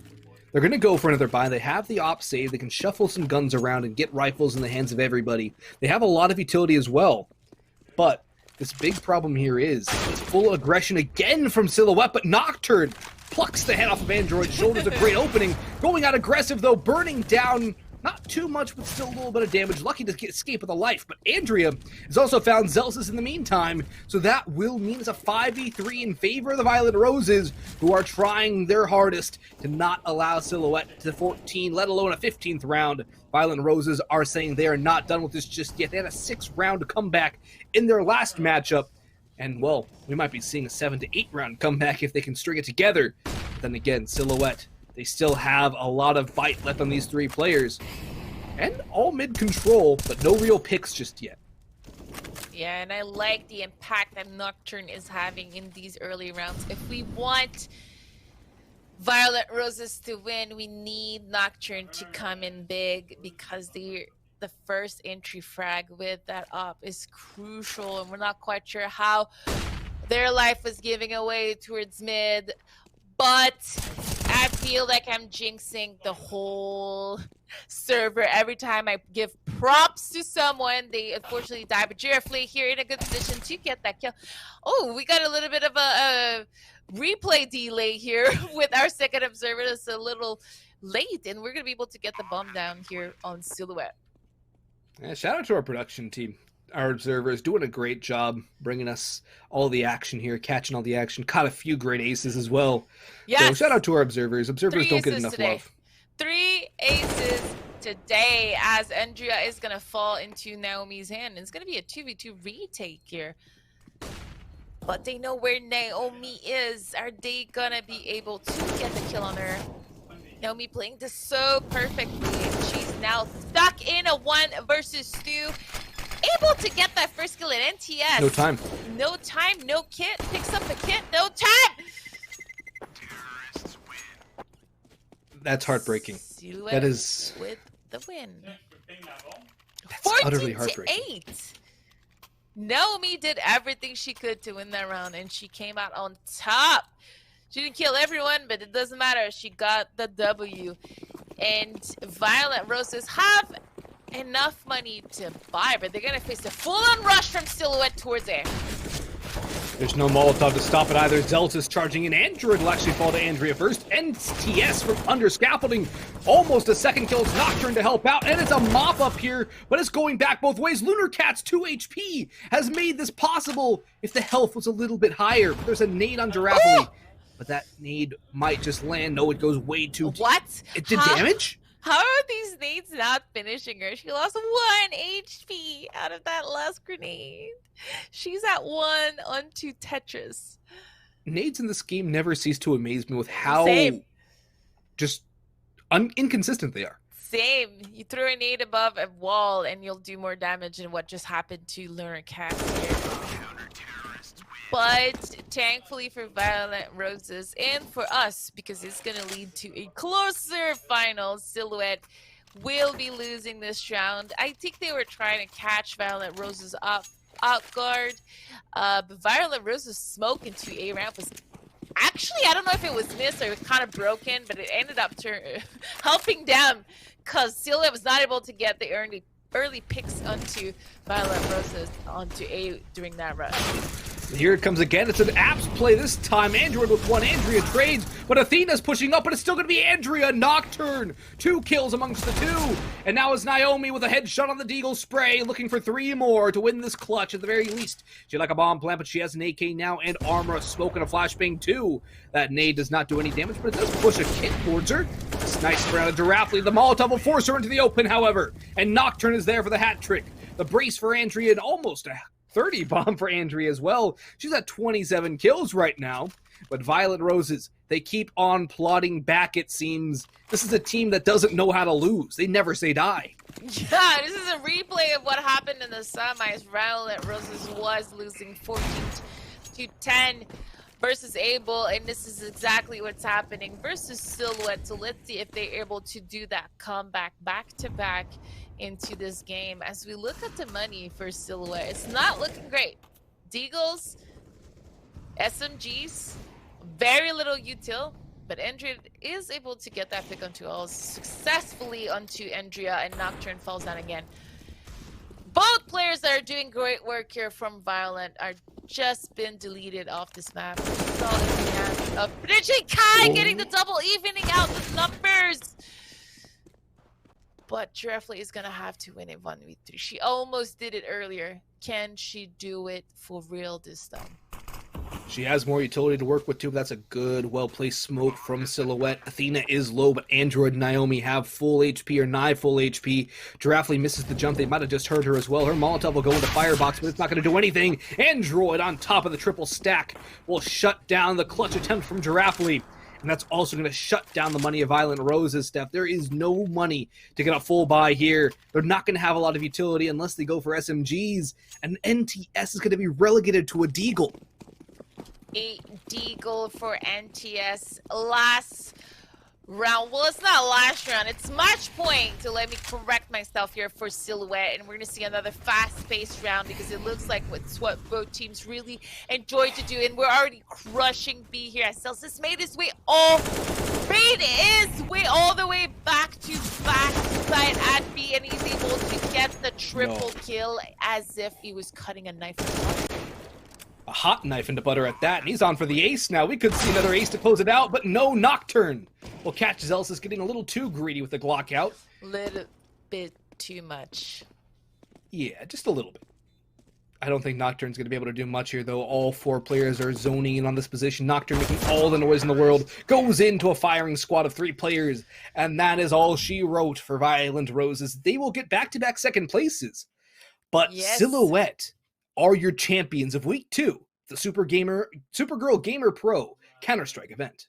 Silhouette winning Week 2, and I'm trying to think where they got knocked out last week by Dignitas. Was it in semis as well? It was indeed. So now we have a 3-way tie. 3-way tie. Wow, you made your maths real quick.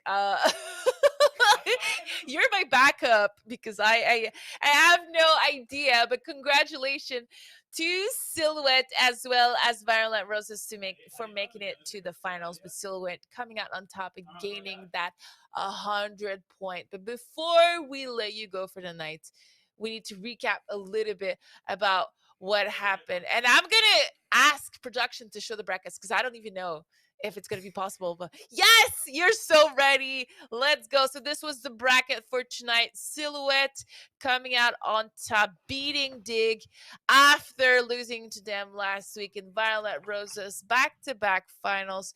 And this is going to be it for Week 2 of this Supergirl Gamer Pro event. But if you are not aware of the format, let's just recap it a little bit. Bugs, what is the format for this event? So we have 9 weeks where we have these little mini best-of-1 tournaments where we have 8 teams or so. I believe we could expand that if need be too. But we have 8 teams all vying for a spot in that finals, and each team will accumulate points based off of their placing.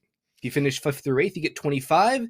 Semifinals will get you 50. Second place with 75, and winning the week will grant you 100 points. But the top 4 after the 9 weeks will end up on LAN at the Supergirl Surf Pro in San Diego in October. And that's not an event you want to miss. You are so much better at me than this. You're always going to recap this. You did not hesitate throughout your dribbling. This is so great.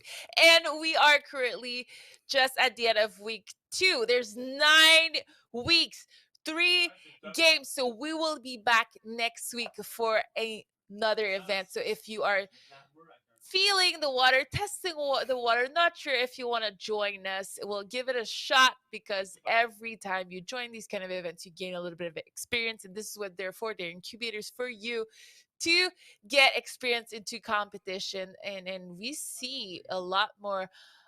We see new names every week, and it's been a great event so far. Tomorrow, we will be live with some League of Legends, and Sunday, some Hearthstone. I want to say thank you to our partners, Bugs. So thank you to Nissan, U.S. Air Force, Zenny, U.S. Marines, as well as GameStop for making this event happen and allowing us to have the top 4 make it to the final of the Supergirl Gamer Pro. Final words? Well, I had a blast tonight watching some great up-and-comers in the female scene. It's always good to see the new players, and to have this opportunity for the North American female scene to grow is something that we've needed for a long time. And it's great to finally see this Thank you to Supergirl Gamer Pro for having me out today. And, well, thank you to you for being such a great host tonight. And thanks to everyone who watched. I had so much fun casting with you. I'm learning every time I do these. So I will unfortunately not be there next week because I will be competing as well in the DreamHack Showdown. So we will see a brand new crew for next week's CSGO event. But tomorrow we are going to be back with the Supergirl Gamer Pro with some League of Legends at the same bat time and same bat channel on Twitch. This was Bug and Miss Harvey, and we'll see you next time.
black hole, coalesced beneath the ground.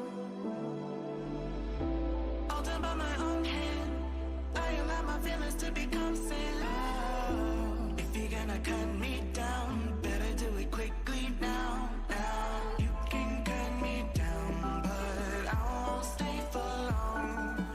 I'll grow back again. Oh yeah, my roots are strong.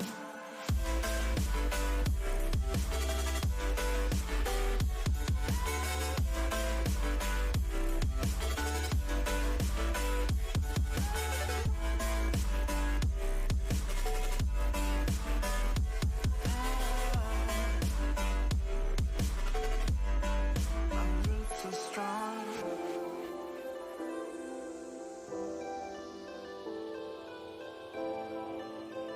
Say the word, say the word.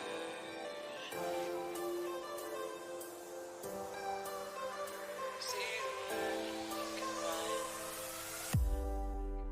Say the word and I'll wake her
of the dark? Are you scared?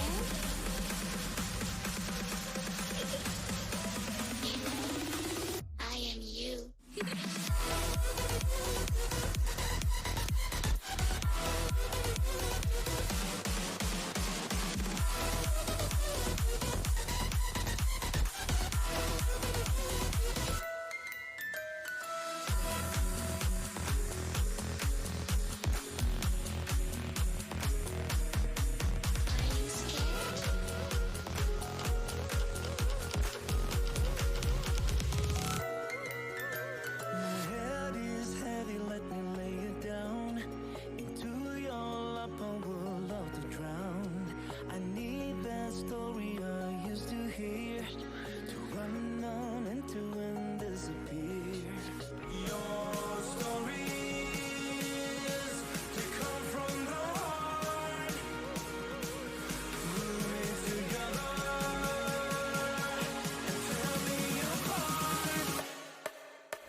Your dream